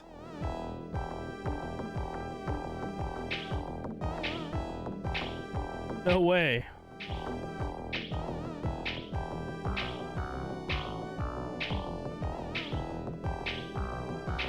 Oh my god, it's adorable. Metal, introduce yourself. Yes, sir. Pleased to meet you, Gillian. I am Metal Gear Mach 2. I am programmed to be your personal assistant. Metal Gear? That's a pretty weird name. Oh, he's cute. Thank you. I think he's turning red. I took his basic design and his name from the Metal Gear Menace of the late 20th century. But quite unlike that Metal Gear, this one was designed for peaceful purposes. Wait a minute. No, this doesn't take place in the Metal Gear universe. There's no fucking way. No. The answer is probably yes. That Metal Gear is adorable. I would pick him up and carry him everywhere, like a little football. Okay, let's. Am I gonna? Oh, ask him about Metal Gear. How did he get so cute? Navigators are designed from the start as a Junker's investigative assistant. On-site detection, analysis, recording, communications, you name it. They're packed with features, and Metal Gear here is the latest model. What about an attack system? Don't they carry any weapons? Afraid not. They're unarmed. After all, the main idea behind a navigator is to assist in an investigation's data management. But they do have a save function. Oh, okay. Dude, Metal Gear. Metal Gear is how we save the game. Just choose the use Metal Gear command, and then you can, and then the save command. Okay. Use Metal Gear, and then save. You can record the exact status of your investigation that way. Beautiful. In the same way, you can use the use light command to see when it's too dark to see. I told you, they were nice to have around, didn't I? What about communications? Does he have some kind of radio? Yep, there's a video phone installed. A video phone? That's right. Just select use Metal Gear and then use the video phone to access it. In theory, you can use it anywhere, but you have to watch out for an interference. Sometimes the signal just can't get through. This game is amazing. I love it so much so far. It's a lot of reading, but that's okay. Hold on one second. Gosh, I got an itch.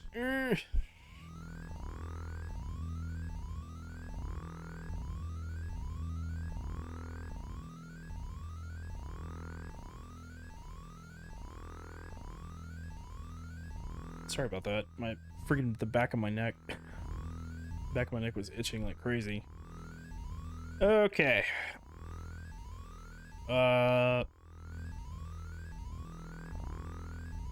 Blaster.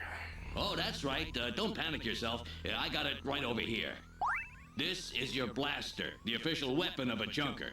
It's got full user feedback circuitry, adjusting itself to your reaction time. In other words, it's just as good as you are. What do you think? Here, see how she feels. Holy shit. Unbelievably light. You bet it is. This ain't one of those ray guns the Army uses. She's put together with the latest carbon polymers and ceramics, not affected by heat one bit. And her ergonomic design optimizes both functionality and firepower. Well, what do you think, Gillian? I'll take it. Yeah, you got yourself a deal on that one. Snatchers. You're an engineer. Tell me about how the Snatchers are built. It's odd, but we've never been able to get a specimen. They're always stolen or self-destruct. They have any weaknesses? They're built really well, so it's tough to destroy them outright. Try to immobilize them. Yet if we do that, they'll just self-destruct.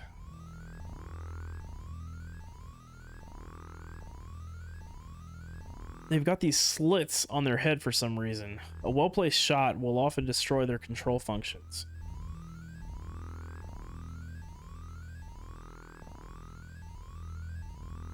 That's why it's important to practice your marksmanship.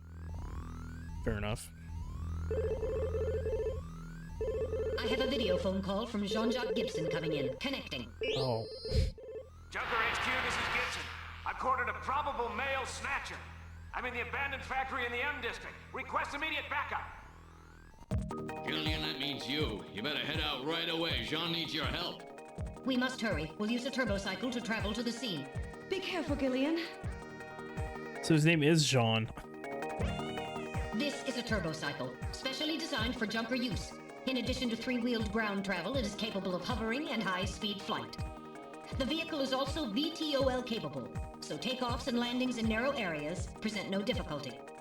A flying tricycle, huh? I just came in one of these things. We have been assigned this vehicle for use in our investigations. Oh my gosh. Let's try saving real quick. Alright, I'll save everything that has happened up until now. Which file number would you like to save it in? Let's put it in 1. Let's go. Save completed. Would you like to continue play? Continue game. Alright, now returning to the investigation. Let's see here. Let's look around for... I want to take a look at this stuff. Turbocycle body. It's brand new and was just tuned up. It's a 47 Interceptor. Oh, I see the Mad Max reference. I see you. I see you. It's built by the same company that builds the shuttle. Sort of like Lieutenant Dan's legs. Make the same stuff they make the space shuttle with. Tire. What's up with the tire? On the ground, it runs on 3 wheels, but they're retracted during flight. Yeah, dude. We got a Mad Max reference in there. Turbocycle body, investigate it. It's built with the latest ceramiplastics and carbon polymers. It doesn't even have a scratch on it. Oh, wait, what? Did I? Yeah, investigate the tire. Tell me more about the tire. There's no problem. The tires also have the inspector's stamp on them. Just walk away, and there will be an end to the horror. Let's see here. Let's investigate the area now. There's nobody in the parking lot besides us. Oh, well, that's... It's you and me, huh, little guy? All right, let's enter the turbocycle. Are you guys ready to go help Jean-Jacques? I was saying earlier in the game, I think his name is pronounced Jean Jack, like Jean Jacket. Nah, it's Jean. It's like Jean-Luc Picard. That was the car talking. Just walk away. All right, let's not listen to what the turbocycle is telling us to do and hop in. Let's go, baby. Oh my god. It's a DeLorean. We're in the turbocycle. Operation is computer controlled. Where would you like to go? Factory ruins. We need to go help out Jean. Now departing for the abandoned factory.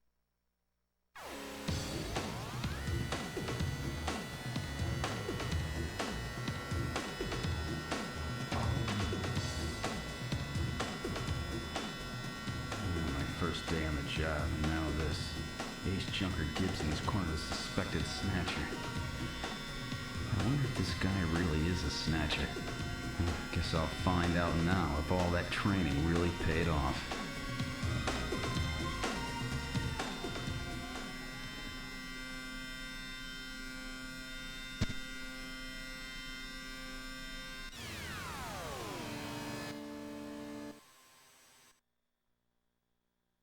We've arrived at the abandoned factory. What would you like to do? Let's get out. Let's go check it out.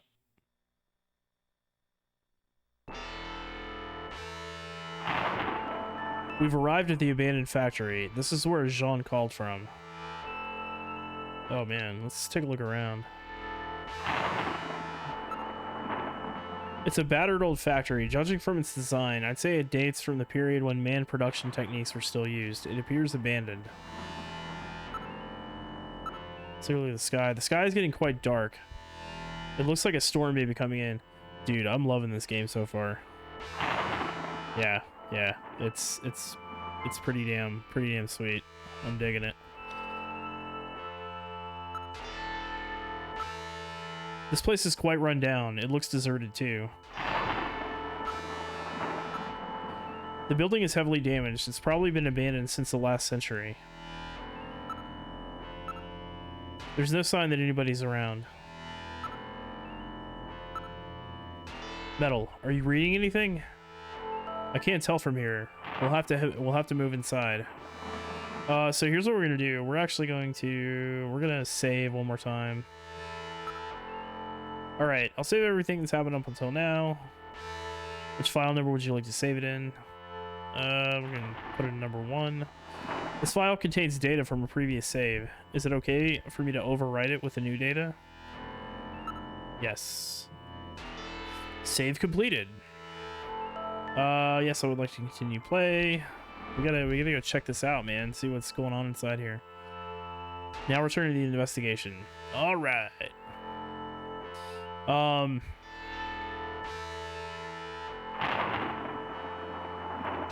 Should we call back and let him know that we're on site?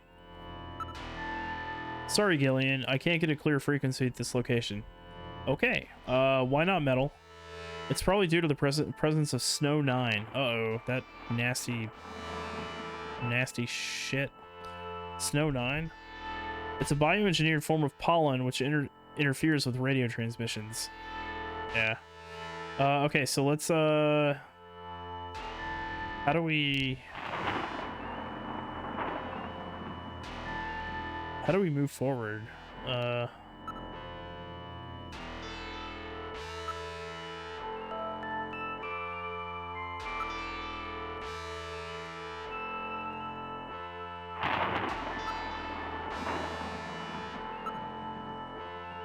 It has an eerie atmosphere about it. Oh no! What was that? A male scream. Perhaps something has happened to Jean-Jacques. Gillian, please use extreme caution. I read multiple moving objects within the factory. This could indicate the presence of Snatchers or Insectors. Insectors? What in the world's that? A spider-like robot used by Snatchers as security devices. Though compact in size, they are armed with needle guns. Use extreme caution. What are those? We literally just read about them. Alright, let's go, man. Alright, we're going in. Keep your blaster ready. Push the A button to draw your blaster. Okay, so it's A button. Yeah. So creepy.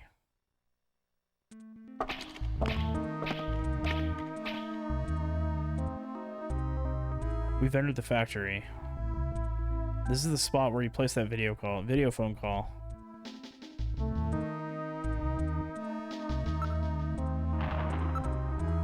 There's debris everywhere. Please watch your step. There are pipes running everywhere. The ceiling looks quite weak.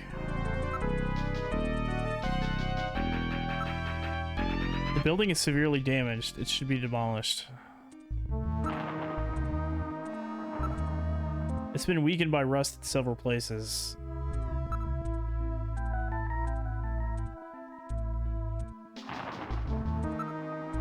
Yeah, that's really hot. I'm gonna have a blister there. Be careful, the surface is hot due to steam within. I scanned the area with my sensors, but I can't pick up anything special. It looks like the concrete here is quite corroded. This place looks at it as if it could collapse at any moment. We must be careful. Okay. So if you look at the ground wall, the ceiling, let's check out the area. There's nothing special here. Except for you, Metal Gear, my little buddy. Where is Jean-Jacques exactly? Anyway. Okay, so let's check the motion detector. Metal, are you picking anything up? Nothing's moving. That's odd. What happened to Sean? That is odd. I don't like that. I do not like that. It's uncomfortably quiet here.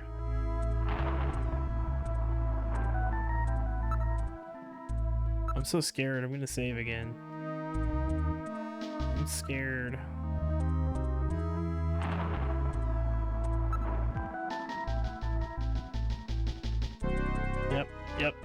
Yep. Alright, now we're gonna move.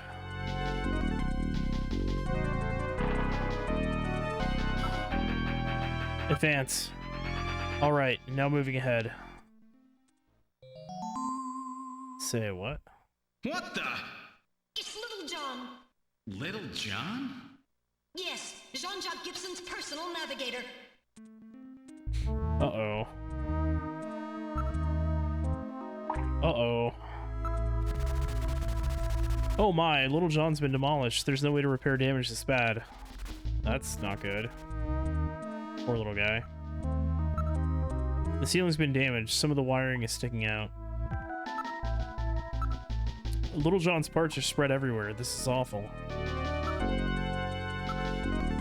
There's wreckage everywhere. I don't detect anything special.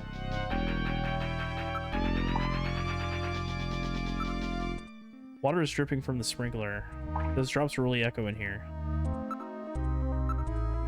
I don't see anything that would help our investigation on the ground. Okay. What about the area? I can only find Little John's memory chip. Let's check Little John himself. This charring indicates he was hit by fire from a laser cannon. Nearly all his circuits are burned completely through. His functions have been completely terminated. Nevertheless, his memory may be all or partially intact. Where's Gibson? A navigator never leaves his runner's side unless there is a very serious reason, like being destroyed.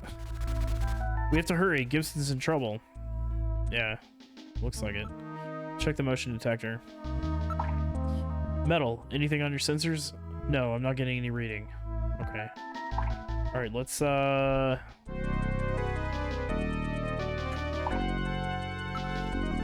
can't confirm any sound except for the water drops and Little John's shorting out. Okay.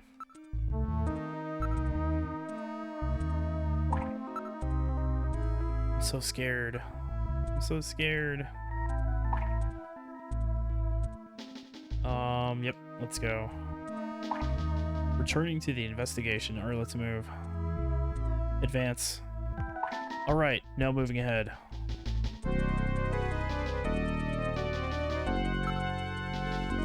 Look at the ground. Things are scattered all over the floor. Please watch your step.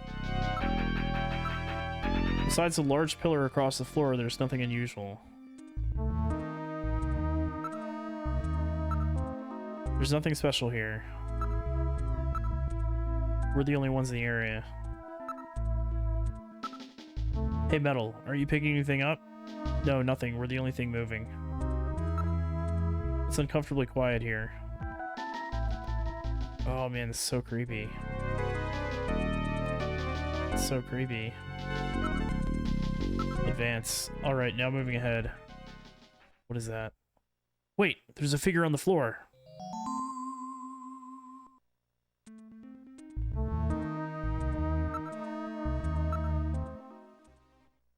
Oh my god. Oh, dear God. Sean! Gibson, it's Gibson! My god, his head's been twisted completely off. Oh my god. Dude. Jeez, I wish I didn't have to meet him like this. I can't believe they killed Jean. He drops his blaster here. My god, dude. This game doesn't fuck around, does it? Gibson. Corpse. He's still warm. That scream you heard was no doubt his. What killed him? His head has been twisted off. He died instantly. It would take incredible strength to do this.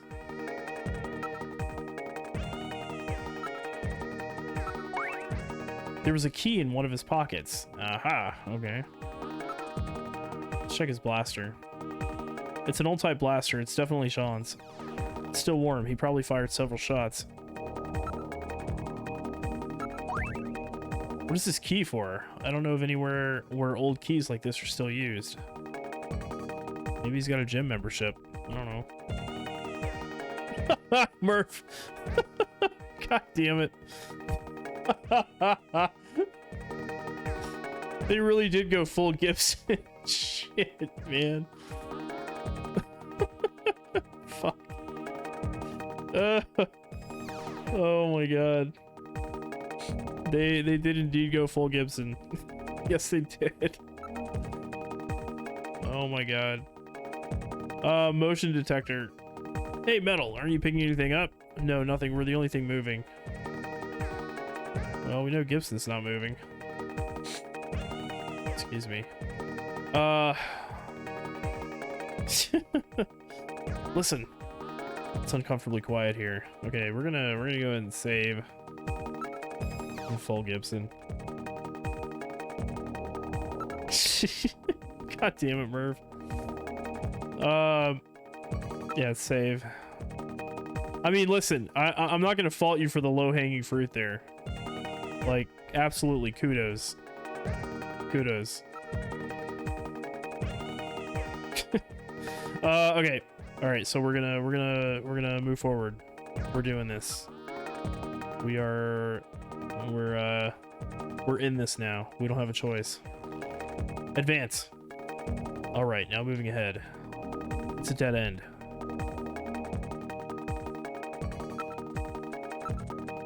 It's blocked by a cave-in, and we can't go any farther.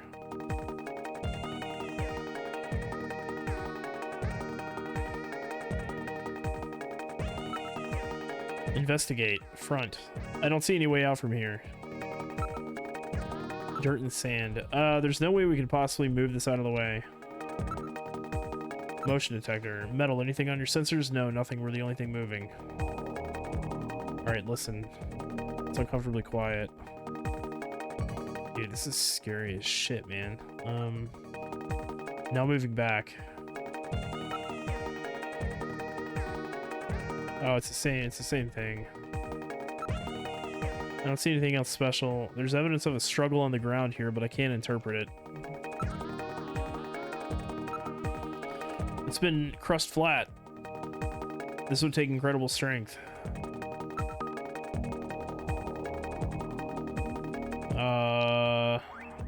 This item is quite an antique. Metal, hang on to this key as evidence, okay? Alright, I'll store it.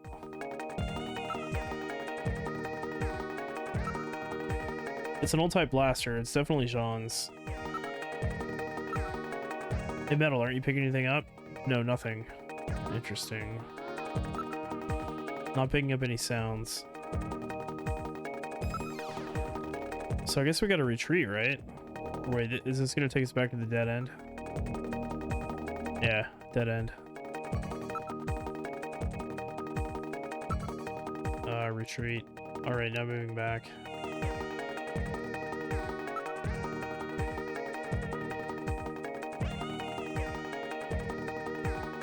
What if we listen here? I'm not picking up any sounds. No, nothing on the motion detector. Okay, let's keep going back.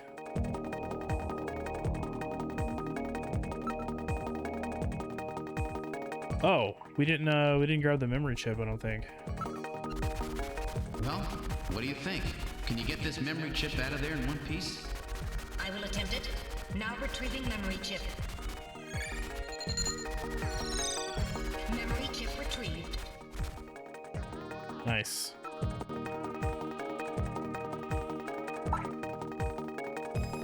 Okay, nothing on the sensor still.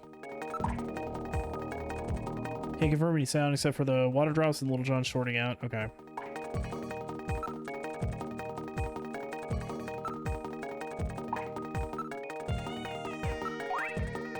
What is this key for? I don't know of anywhere old keys like this are still used.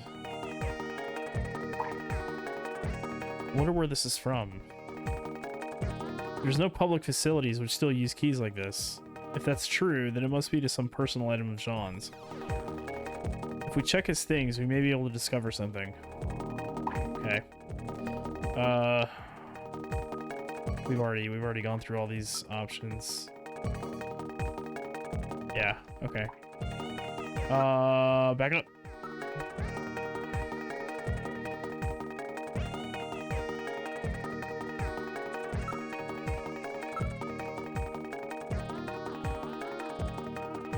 Nothing but the two of us. Just the two of us.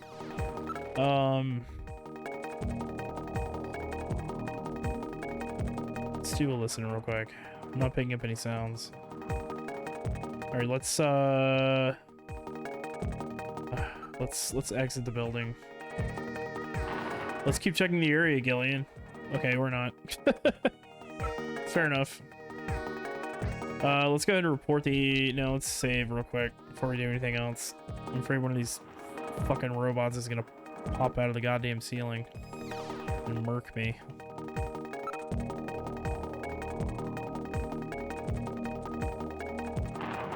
Continue game.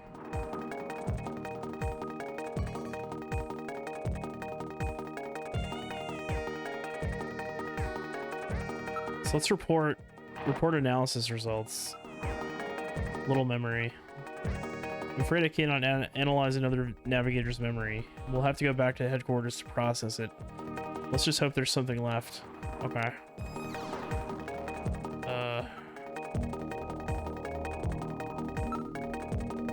Metal, aren't you picking anything up? I'm not reading anything. Wait, I'm picking something up. It's headed this way. Oh, fuck.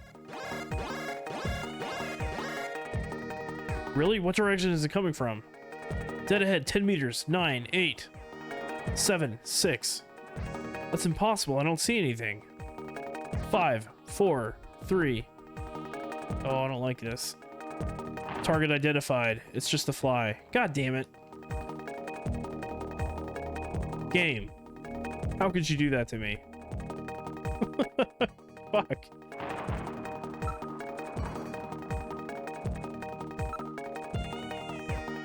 No reading at all. We're the only thing moving in here. Okay. Unbelievable. Unbelievable.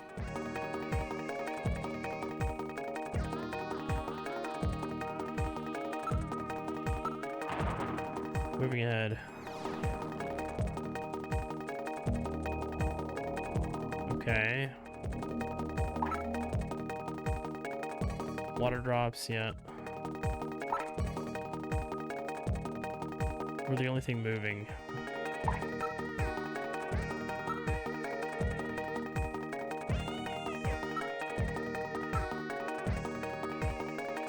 Not getting any reading. Okay. The graffiti on the walls appears quite old. I don't see anything unusual.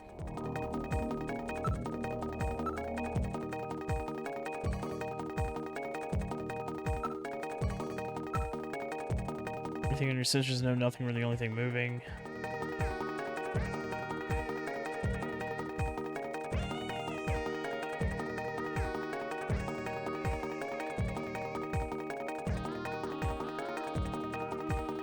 I'm gonna save. Let's save again. Or can we use the video phone? I can't transmit from this area. Well, then how come Gibson was able to call in? Aha, gotcha. No doubt the level of Snow 9 in the area has increased since then. The Snatchers may be using Snow 9 as a screen. Oh shit, okay. Not picking up any sounds.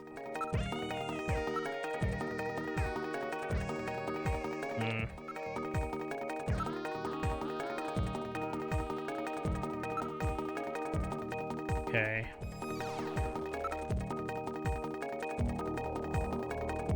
Yes I would. Return to investigation. Jeez, I wish I didn't have to meet him like this.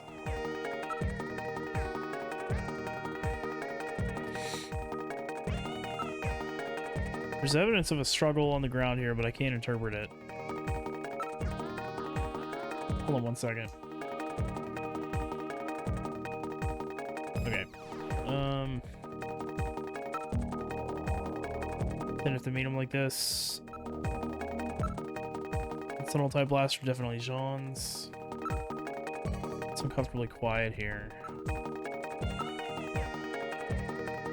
We're the only thing moving.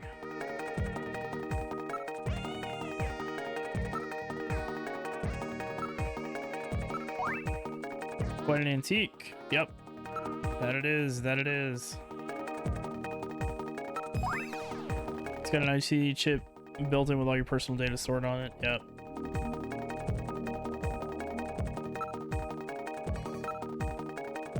Now moving ahead. It's a dead end.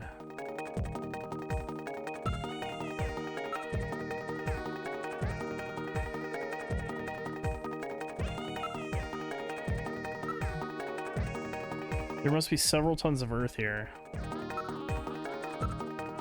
It's blocked by a cave and we can't go any farther.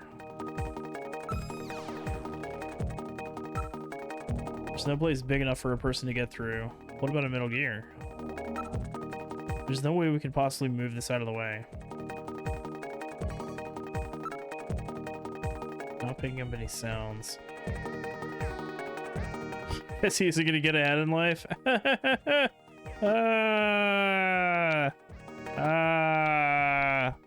What's up, Rav? How's it going, man?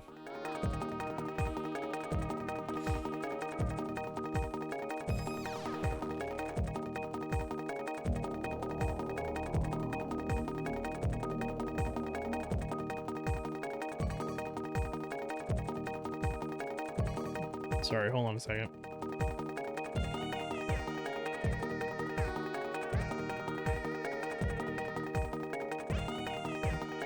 Oh, you've been lurking? Appreciate it, man. Good to see you. Long time no talk, guys. What's it been? 24 hours? Nah, I'm just kidding. Let's see here. So we've tried like looking, listening, check the motion detector. What else can we do?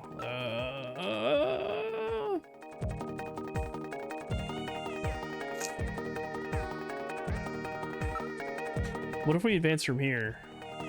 Oh, it just goes back to here. Okay, shit.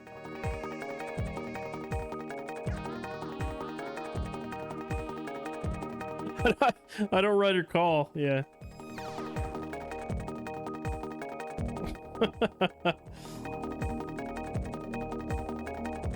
Let's see here.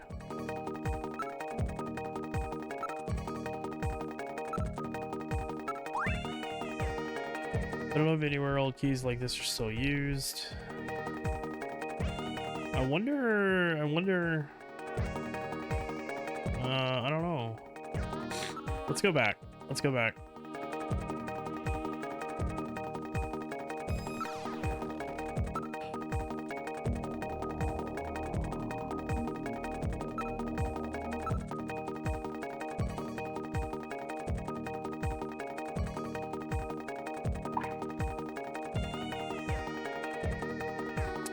Let's see.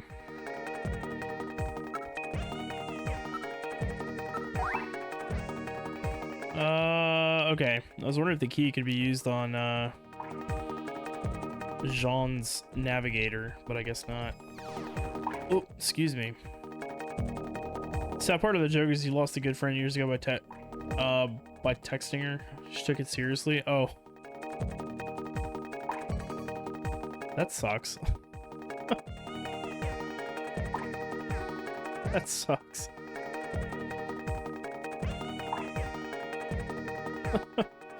Sorry to hear that, Raph.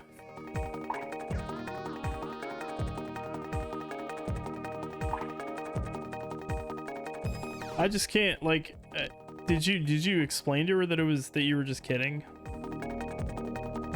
That's kind of a bummer. Let's see here. I don't see anything that would help our investigation. Okay.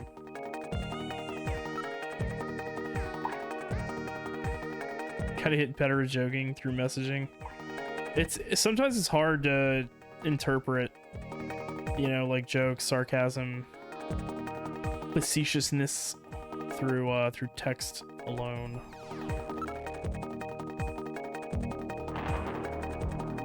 I don't know, what did I select? Oh, look.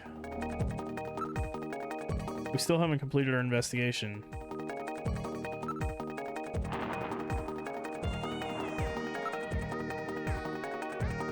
There's nothing moving but the two of us. See nothing important. Okay. Looks like the concrete here is quite corroded. Yeah, I think we've already gone through all this, right? There's nothing special here. So where's the Snatcher?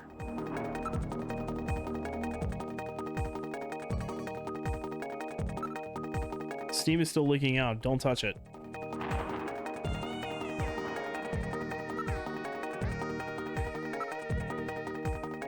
Not picking anything up. You were going to, but she said something hurtful, and you were like, "Oh, yeah, okay. Well, yeah, I would probably leave it alone at that point too." It's been weakened by rust in several places. Yeah. The building is severely damaged. It should be demolished. Yeah, we've already ascertained that. Ceiling looks quite weak. Pipes running everywhere. Yep, we knew that. There's debris everywhere. Please watch your step. Now moving ahead. I can only find Little John's memory chip. Water's dripping from the sprinkler. The ceiling's been damaged. Some of the wiring is sticking out.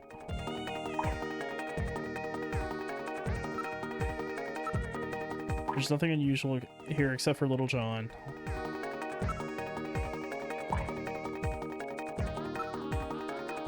There's wreckage everywhere. I don't detect anything special. Little John. Boy, they really wasted him. Yeah. Didn't we already...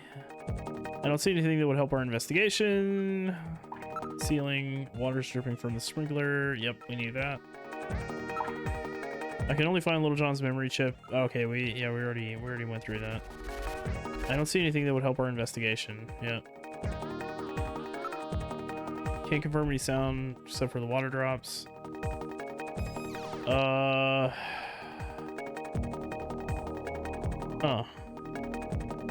Yeah, it is another Blade Runner type game. Very, very much Blade Runner. Okay, let's go back into here. No readings. There's nothing special. We're the only ones in this area. Don't see anything unusual. The graffiti on the walls appears quite old. Yep, we already saw that.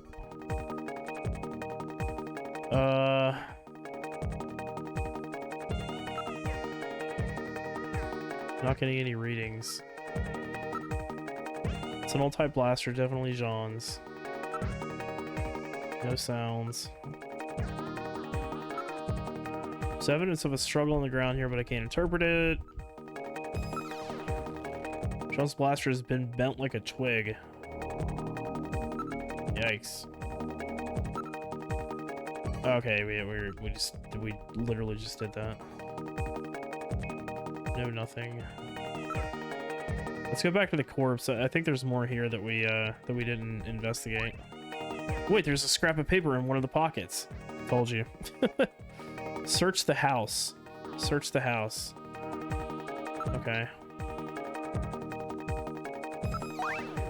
It's written on ordinary paper. Search the house. What is that supposed to mean? Who knows? This could be Jean's last words. Metal. Keep this as evidence, will you? Alright, now storing paper scrap in my internal chamber. Oh my.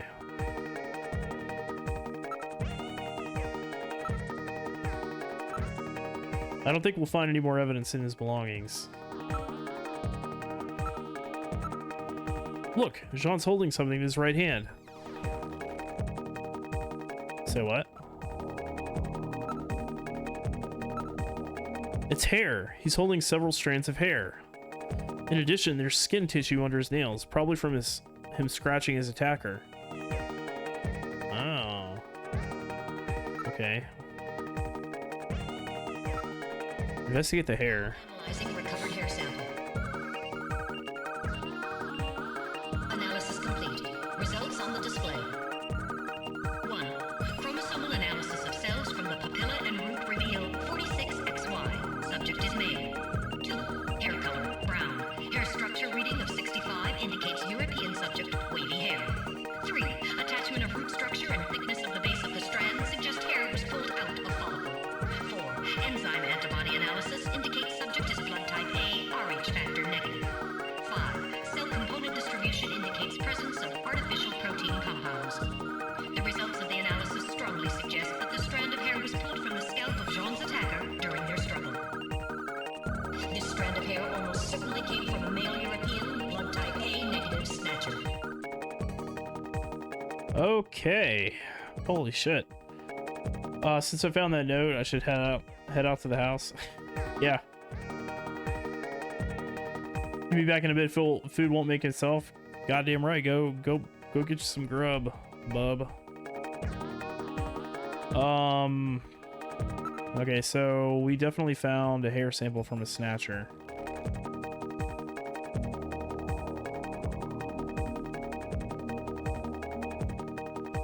We know when you find out when food makes itself. Let's see here. Skin sample. Now analyzing recovered tissue sample. Analysis complete. Results on the display. 1. Enzyme antibody analysis indicates subject is blood type O, Rh factor negative. 2. Chromosomal analysis of cells in the sample reveal 46XX. Subject is female. 3. Cell component distribution indicates presence of artificial protein compounds. 4. Number of melanocytes in sample indicates that subject is Caucasian.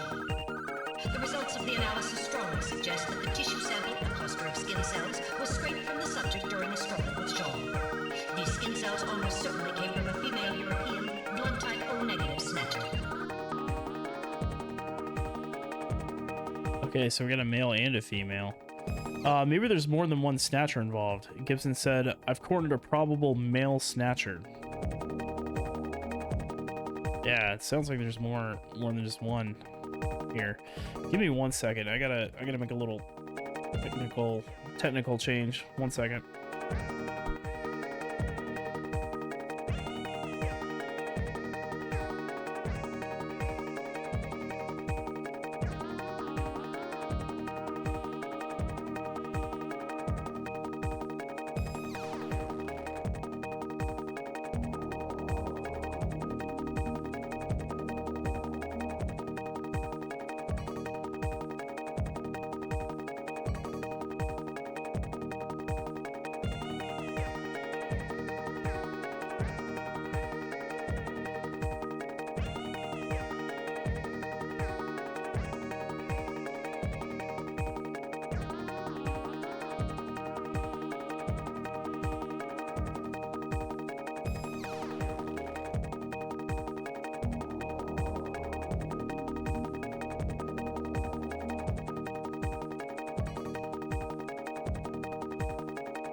Okay.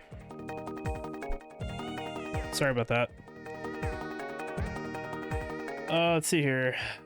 So we picked up all that stuff. Let's go ahead and save before we get ambushed by a damn Snatcher. So we got a scrap of paper, we got a hair sample and a skin sample. Snatchers probably know that we picked that shit up off Gibson, and now they're probably gonna try and take us out, if I had to guess. If I were a betting man. Save completed.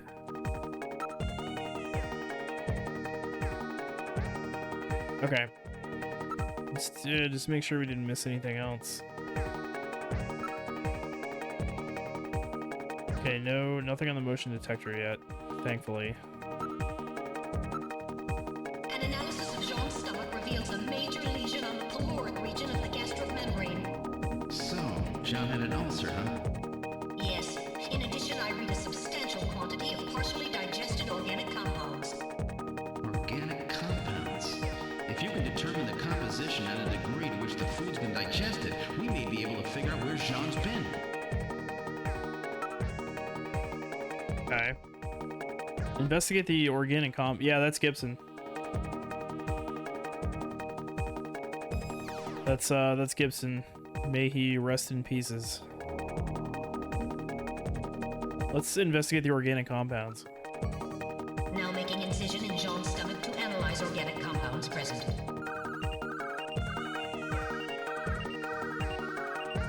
Analysis complete. Results on the display. Results of the analysis indicate the organic compounds are primarily composed proteins that have been exposed to digestive acids for approximately 3 hours. Amino acid structure of the protein suggests the meat is that of a buffalo. Buffalo meat? Yes, buffalo meat. The results indicate that Jean ate buffalo meat somewhere about 3 hours before he was killed. I'm reading movement. Oh, fuck.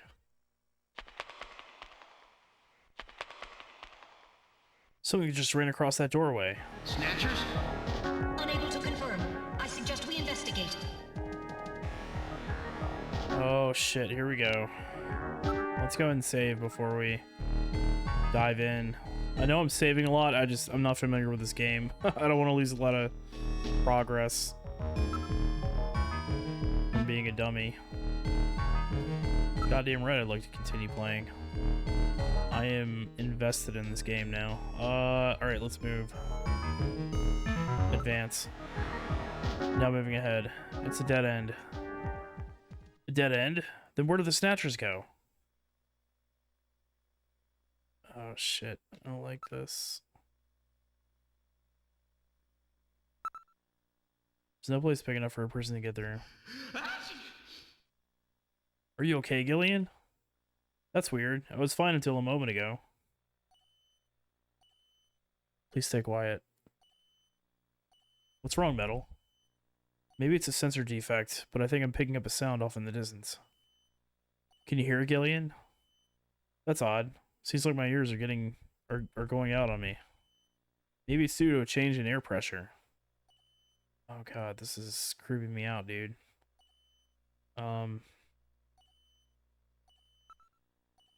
It's blocked by a cave and we can't go any farther. It appears to have been like this for some time. There's no place big enough for a person to get through. There's no way we could possibly move this out of the way. That's weird. Then where did the Snatchers go? They definitely headed in this direction, didn't they? Oh no. Are you okay? Maybe I'm getting a cold. It's gotta be the Snow 9 in the air. He's gotta be having a reaction to it. Anything on your sensors? No, I'm not getting any reading. Listen, I hear something which sounds like a timer. Oh god. Is that a bomb? Investigate exit. There's no other way out of here. Unless they liquidated themselves. Unless they liquefied themselves, they must have gotten out some other way. Oh, what the fuck, man? This is like creeping me out. It's creeping me out. It's written on normal paper, and it's definitely Jean's handwriting. What's that supposed to mean? Jean always liked puzzles. There's probably some hidden meaning in this. A message, huh? Are you okay? Maybe. Maybe I'm getting a cold. Did I name myself Metal Gear? Did Kojima name him like that? Kojima named him like that. On top of that, Rav, I think based on the lore that we were reading earlier in this game, I think the games take place in the same universe. Because this game specifically references the Metal Gear crisis of the late 20th century. Coincidence? I'll let you be the judge. Okay, let's see.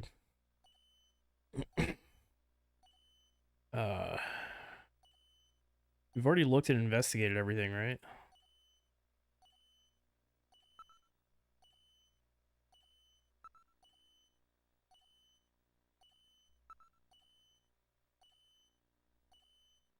There's definitely a timer. It sounds like a bomb. Sounds like a damn bomb.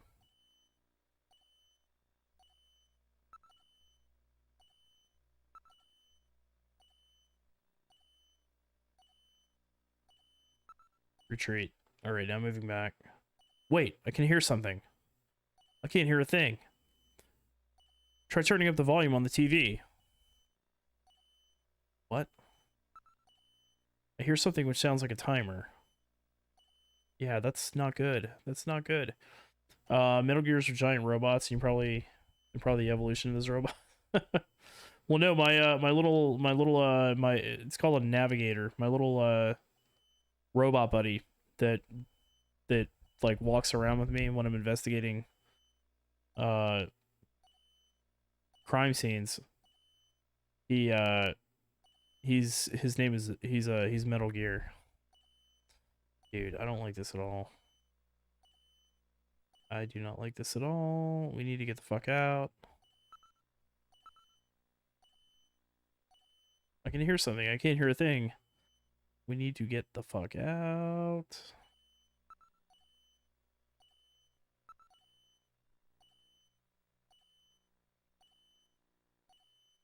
I'm picking something up from the direction of Little John.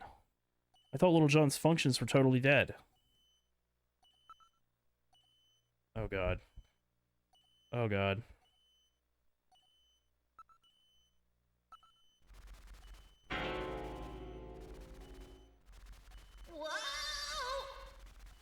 Time bomb! Evacuate immediately! There is little time! Just to be on the safe side, you should save frequently from here on. Okay, now it tells me.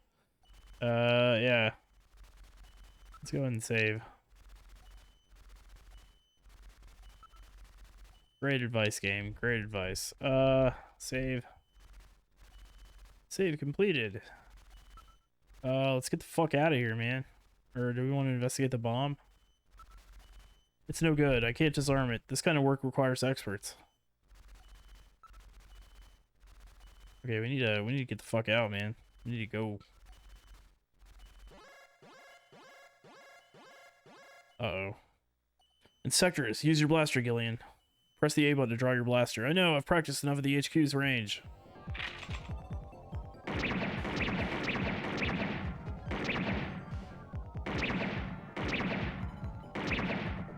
Get fucked, you little assholes.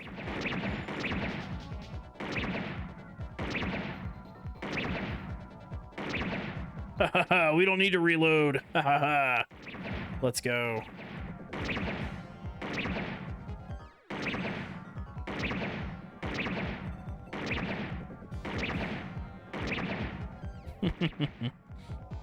Get some. Get some. Damn, there's a lot of these little fuckers, isn't there?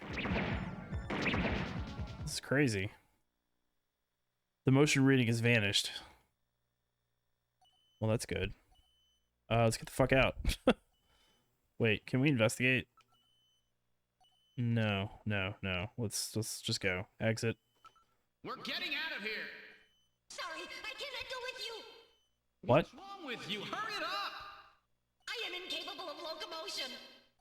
What on earth are you blabbering about? Let's go! It's gonna blow! Please save yourself! I am paralyzed with fear! Oh, I can't believe this stupid robot! Come on!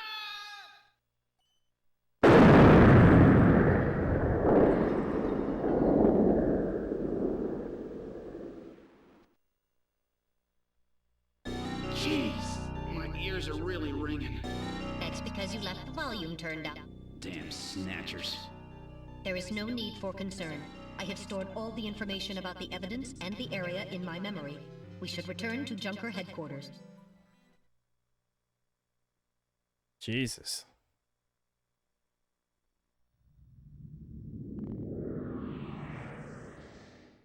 We've returned to Junker headquarters. Ooh, that was some first day. Now entering the building.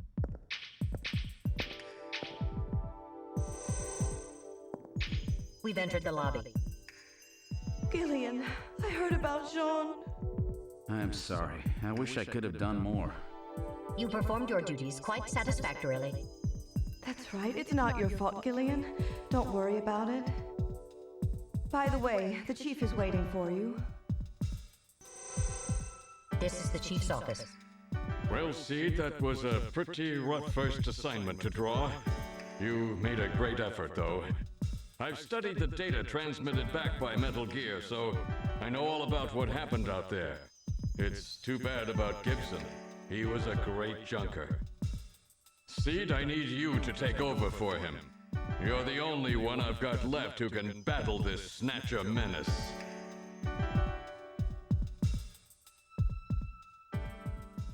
All right.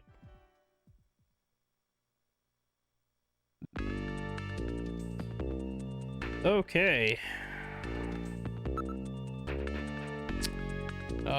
Let's talk to the chief for a little bit. Ask about investigative procedure. Based on the analysis of the hair strands he was grasping and the skin tissue found under his nails, we're reasonably certain that at least one male and one female Snatcher were involved in killing him. You've got to learn what he was up to. What was he after? What was he investigating when he was killed? To find that out, you should start by checking out the detective's room and then his home. Okay. He must have learned something important about them, but he didn't tell me a thing. He never said anything unless he was absolutely sure of himself. Katrina's the real victim in this. I let her know what happened, but it had to be a great shock to her. Katrina, you mean that girl who's doing the modeling job? Yeah, it's Gibson had a daughter.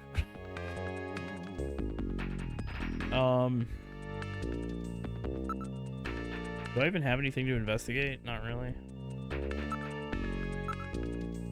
What do you hope to gain by investigating the chief? Fair enough, Metal Gear. Fair enough. Okay, let's go, I think we had to go to the detective's room first. Alright, let's check out Gibson's room. This is the detective's room. We should investigate Jean's personal items. We must learn what he was doing before he was killed. I see. Basic detective work.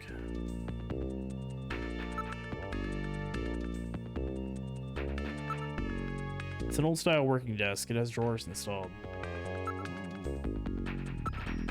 I'm afraid it's locked. I cannot open it. Unless... A key? Nobody uses keys anymore. Aha. As I recall, Jean had a key.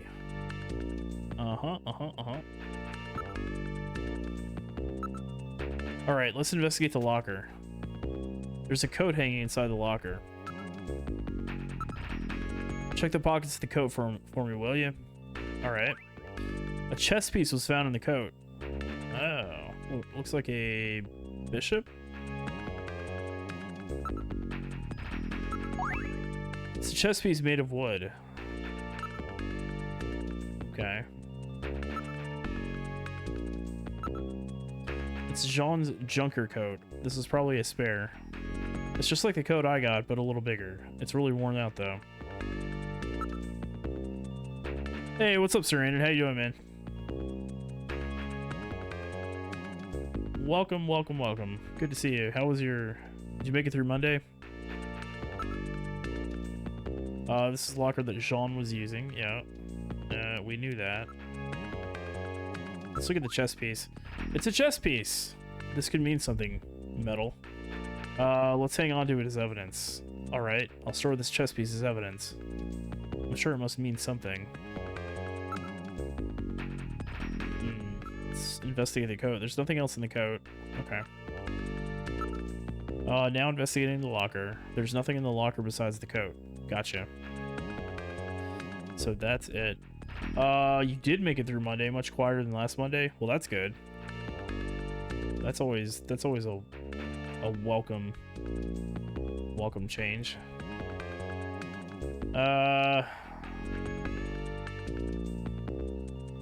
Let's see here. Yeah, were you guys watching Death's stream tonight? He was playing, was he playing Dark Souls 2, I think? Let's see. Oh, now we have a use option. Hello. Interesting. Interesting. That's a wooden chess piece. Okay, that's not not what I was hoping for, but that's fine. It fits the key to Jean's drawer perfectly. Let's try the key. Okay, so let's use it. Last Monday was the beginning of fall semester. It was, to put it mildly, insane. Okay, now, yeah, you don't have to explain that. The beginning of fall semester at a university, or you know, any kind of higher education, any higher education institution is always going to be hectic as hell. Let's see here. Let's use it. Let's use the key. All right, I will try the key. There's something in the drawer. Capsules. Drugs. In a disc. Oh my god, it's a floppy disk. It looks like a 5 1/4 floppy disk. This game is amazing. Sir Andon, have you played Snatcher? Okay, so now we have a disc and something else. What was it? Oh yeah, it was a pill. You've never even heard of this game? Well, I know you've heard of Hideo Kojima. Have you played the Metal Gear games or Death Stranding? I can't remember. It's a Hideo Kojima game. It's an adventure game that he made like before Metal Gear Solid. So how do we? Wait a minute. Oh, can we just do it from here? Yeah. Okay. Here we go. Let's look at this stuff first. Let's look at the capsule. Or we'll do the disc first. You play Metal Gear Solid 1, 2, and 4. You enjoyed them? Oh, you haven't played Metal Gear Solid 3? Metal Gear Solid 3 is my favorite Metal Gear Solid game by a mile. Well, I shouldn't say by a mile. It's literally just my favorite MGS game by a decent margin. I'll put it that way. You own 5, but you never played it. 5, in my opinion, out of the whole Metal Gear Solid series, has the best gameplay. It's just, you can tell that it was unfinished story-wise. And that's really unfortunate because the gameplay is probably the best in the series. I would say it's definitely the best in the series. It literally fulfills that dream of a video game where the character that you're playing as is basically like an action figure. You can do like fucking anything. It's great. You got it in a Humble Bundle, you think? Yeah. It's worth a spin, but if you're gonna play 5, I would play 3 first, personally, for the story.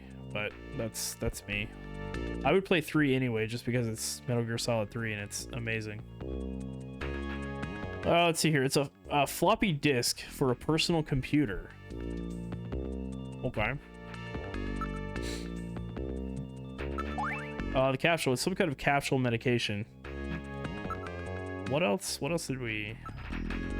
This is Jean's junker coat. This is probably a spare. Yeah. You have Metal Gear 5, but you didn't pass it.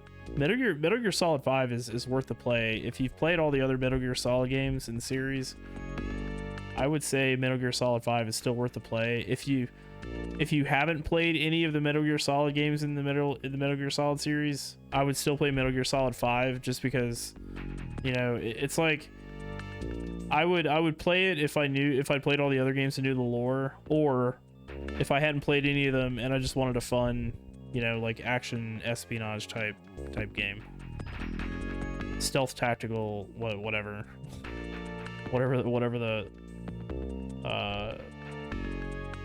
the not the moniker, but the how Metal Gear Solid was advertised. What was it, like stealth action something or other? I don't remember. Anyway, let's see here. So we got a chess piece, we got a capsule, we got a disc. Let me there's a keyhole in the front. Yeah, we already used the key on that. Antique steel desk. This is the one that Jean was using, right?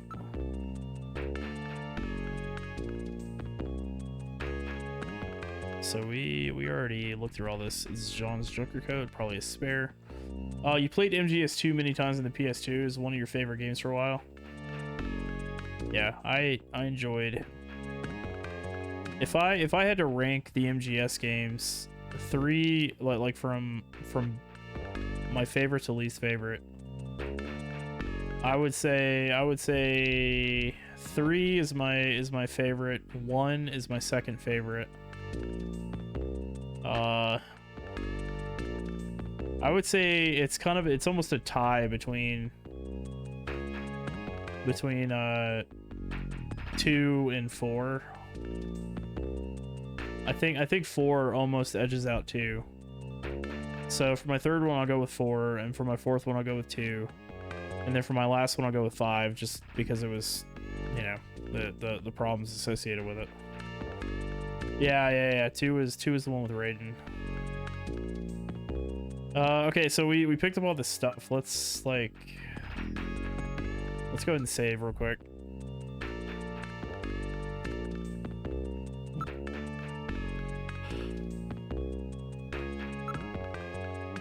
That's fine. Go ahead and save.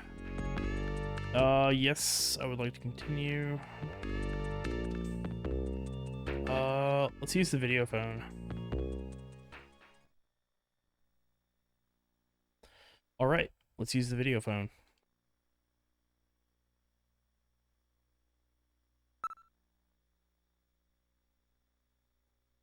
What number should I dial? 8 6 7 5 3. Oh no, not in service. The number you have reached is not in service at this time. Please check the number and dial again. This is a recording. JT&T Neo Kobe. JT&T. Okay. Don't call then. Forget it.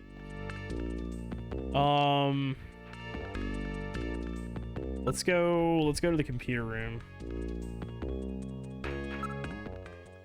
I'll close the door to the desk. Better shut the locker. Thank you, Metal Gear. This is the computer room. If there's any information you wish to study, you can look it up using the Jordan system. Alright, so we're gonna wait a minute. Can we not plug in the disc? Please insert your ID card. User confirmed as Gillian Seed. Welcome to Jordan.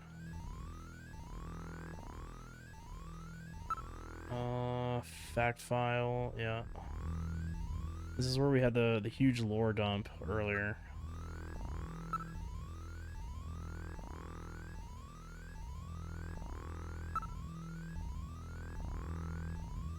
So we're gonna look up Jean now that he's deceased. Jean-Jacques Gibson. Deceased, yada yada. December 2047, killed in the line of duty while pursuing a suspected snatcher. So it is December.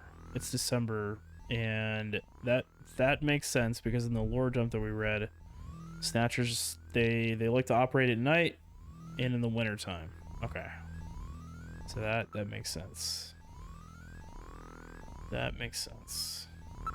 Let's see if he shows up as KIA inside the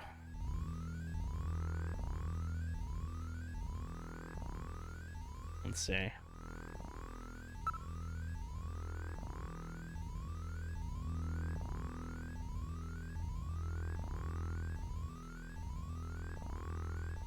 Is it organization?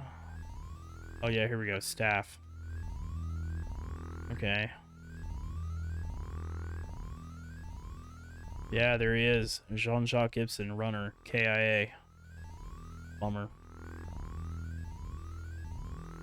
Bummer. Oh wait, I'm gonna do this. Do it like this. Okay. What? Thank you for using Jordan. I look forward to our next session together. Yeah. I thought we could use the disc in the computer. Maybe not. I don't know. Jordan is operating normally. Oh, okay. Well, that's good. There's no one else in the room besides us. Just the two of us. We can make it if we try. Alright. Possessions, investigate. Wait, what? Where's my disc? Where's my disc? Where's my disc? That's weird.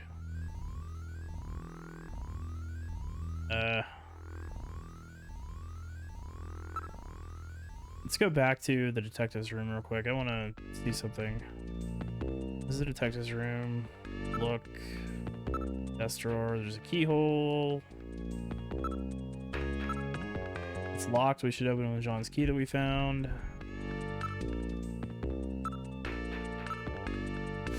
Try the key. There are capsules and a disc in the drawer. Can we not? Oh, we can't take them? It's a floppy disk for a personal computer. Yeah. Capsule. It's some kind of capsule medication. Okay. Well, yeah. We knew that. It's a 5-inch floppy disk. A 5-inch floppy? Nobody uses those things anymore. That disc is so old by this point, by 2047. I'm surprised he even knows what the fuck it is. This disc must have been something to do, must have something to do with Jean's investigation. Alright, I'll store this disc as evidence. Okay, now we're taking it with us. Okay, gotcha. What kind of medicine is this? I'll perform an analysis. Acid inhibitors, membrane protecting agents, H2 blockers. This is medication for an ulcer. Jeez, it looks like Jean's stomach was really in terrible shape. And what was he doing eating buffalo? That seems a little unusual. Perhaps there was some reason that he had to eat buffalo. These capsules may have something to do with all this. Let's keep them. That will not be necessary. I've recorded the results of the analysis of their chemical composition. Okay. We've already analyzed that. Fair enough. Fair enough. It's a 5-inch floppy disk.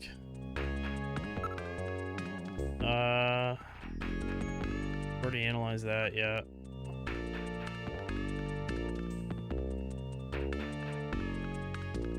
Huh. Okay.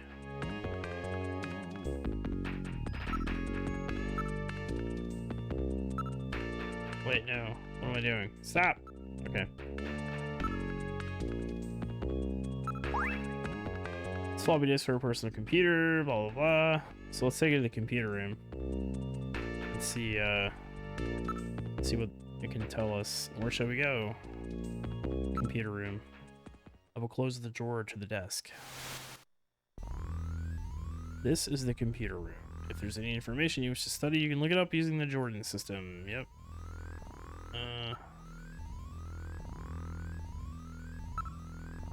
Oh, it's not giving me the option. Dude. That sucks. Insert your ID. Beep, beep. Oh, it's not gonna let us load the disc. WTF. Maybe we gotta take it to Harry. Maybe we gotta do that. Let's try taking it to Harry, see if he has anything to say about it. Look forward to our next session together. Me too, Jordan. Let's go to engineering. This is engineering. What is wrong with Harry? Well, so our new junker has returned. I register high alcohol levels. Harry is intoxicated. I really thought you were better than that. Harry! What kind of backup was that supposed to be? If you were a better junker than that, Jean wouldn't have had to die out there. Harry, that statement is incorrect. Don't worry about it, Metal. Harry's right. Jean... Sorry, it's not your fault. Metal, would you give Harry the memory chip we pulled out of Little John? Of course. Harry, this is Little John's memory chip.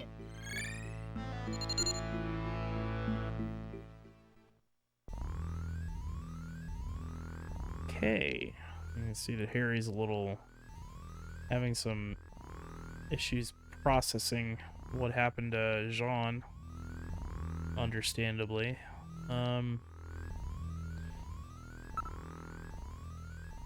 Forget about work, Gillian. I just can't get in the mood for that kind of thing right now. That's fair. That's fair. Hey, don't touch me. I'm reading significant synthahol on his breath. Here he has been drinking heavily. I register large concentrations of synthahol in the air here.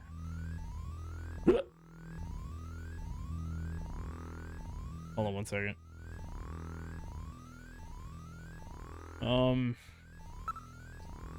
Well, I mean...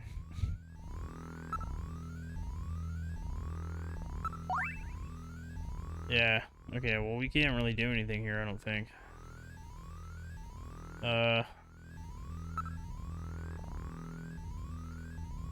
Well, sir, let's go talk to Mika. I'm alright now, Gillian. You can't stay depressed over these things forever. Wow, that was quick.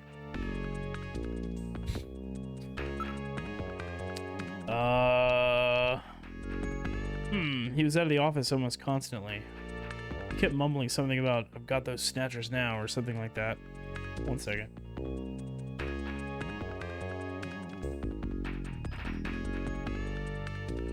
You found something useful in Jean's desk, right?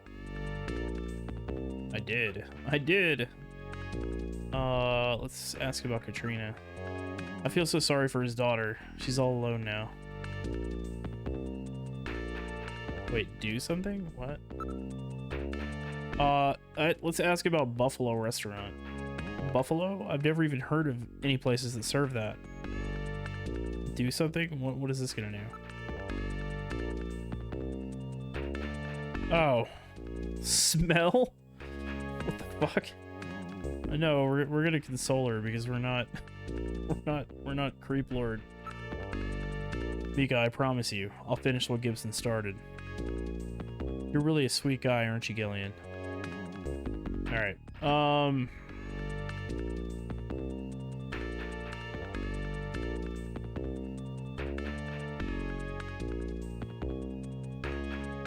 Alright, just what do you think you're doing investigating her? Oh, shut up, Metal. It was just a joke. Wait. Oh, okay, what? Mika, you look as beautiful as ever today. Okay, not the time, Gillian. Not the time. What? What's the matter, Gillian? Yeah, not the time, buddy. Look at the plate. The full name of the Junker Agency is written on it. You've memorized the full name by now, haven't you, Gillian? Of course I have.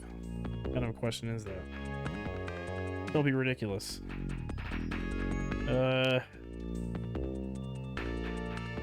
Alright, well... Okay, so let's enter the turbo cycle. Mika, I'm heading out to check on a few things. I've got a couple of leads. Really, don't worry yourself over Jean, okay? Thanks, Mika. Gillian? Yes, Mika? How are you and your wife doing? I haven't talked to her in a while. Not even on the video phone? No. You shouldn't leave her alone like that. That's right. Come to think of it, I have her number written down at home. I bet she's pretty lonely. I'm sure you're right. Thanks. Be careful, Gillian. Alright. We've boarded the turbo cycle. Where would you like to go? Before we go to Gibson's house, we need to go back home. Touch back at home base. Like what if we have pets? Fuck's sake. Alright, now heading to your apartment.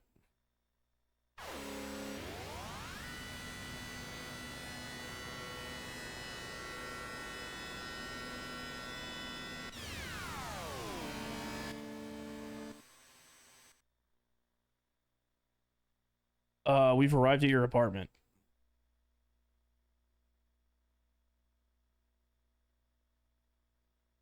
Let's see here. Let's exit the turbo cycle. Let's go to our apartment. This is your apartment building, Gillian. Wow, you mean I have a place to live too? Please, tone it down, Gillian. I know you've lost your memory, but isn't that carrying the act a bit too far? Just trying to make things a little more fun for the folks playing the game. Oh, he broke the fourth wall. Oh my god. Kojima senpai. Alright. So here's the deal. We are going to save. Is dated for previous save, that's fine. Let's do it.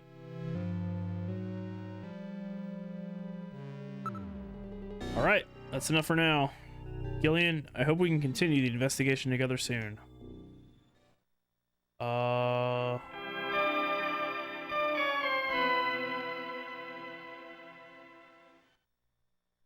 Yeah.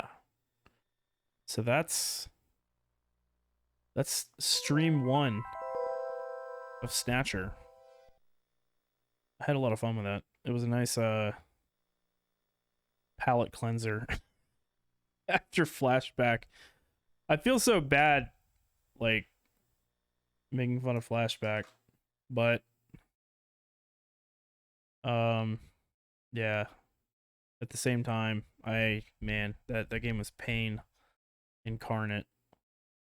But yeah, good stuff. So I'm really digging it. I'm having a lot of fun with Snatcher. It's definitely got the Kojima DNA in the game for sure, and I'm digging it.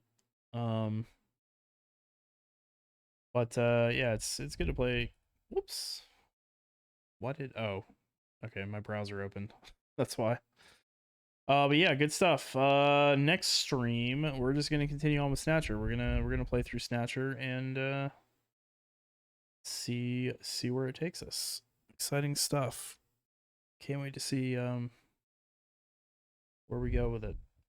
Let's find somebody to raid. Let's find someone to raid. Who are we gonna raid tonight?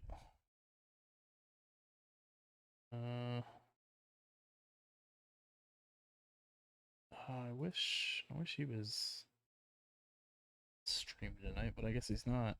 That's okay. Yeah, you guys have a good night. Thanks for hanging out. I always appreciate it when folks show up and chill. Yeah, you have a good night too. Mr. Rab, good seeing you, buddy. And Sarandon and Mr. Merv and Chard. And all you super cool people. Let's see here. Who do we want to raid? Let's okay, we'll just raid Shrum tonight. Looks like he's doing Mighty Morphin Power Rangers on the Super Nintendo. So we'll pop in and say hey to him. But listen, everybody, had a lot of fun with Snatcher. Looking forward to continuing on next stream. And thanks again for everybody hanging out.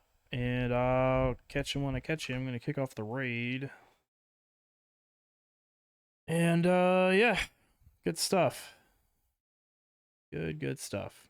So everybody have a good morning, good day, good evening, good night, depending on where you're at in the world. And deuces.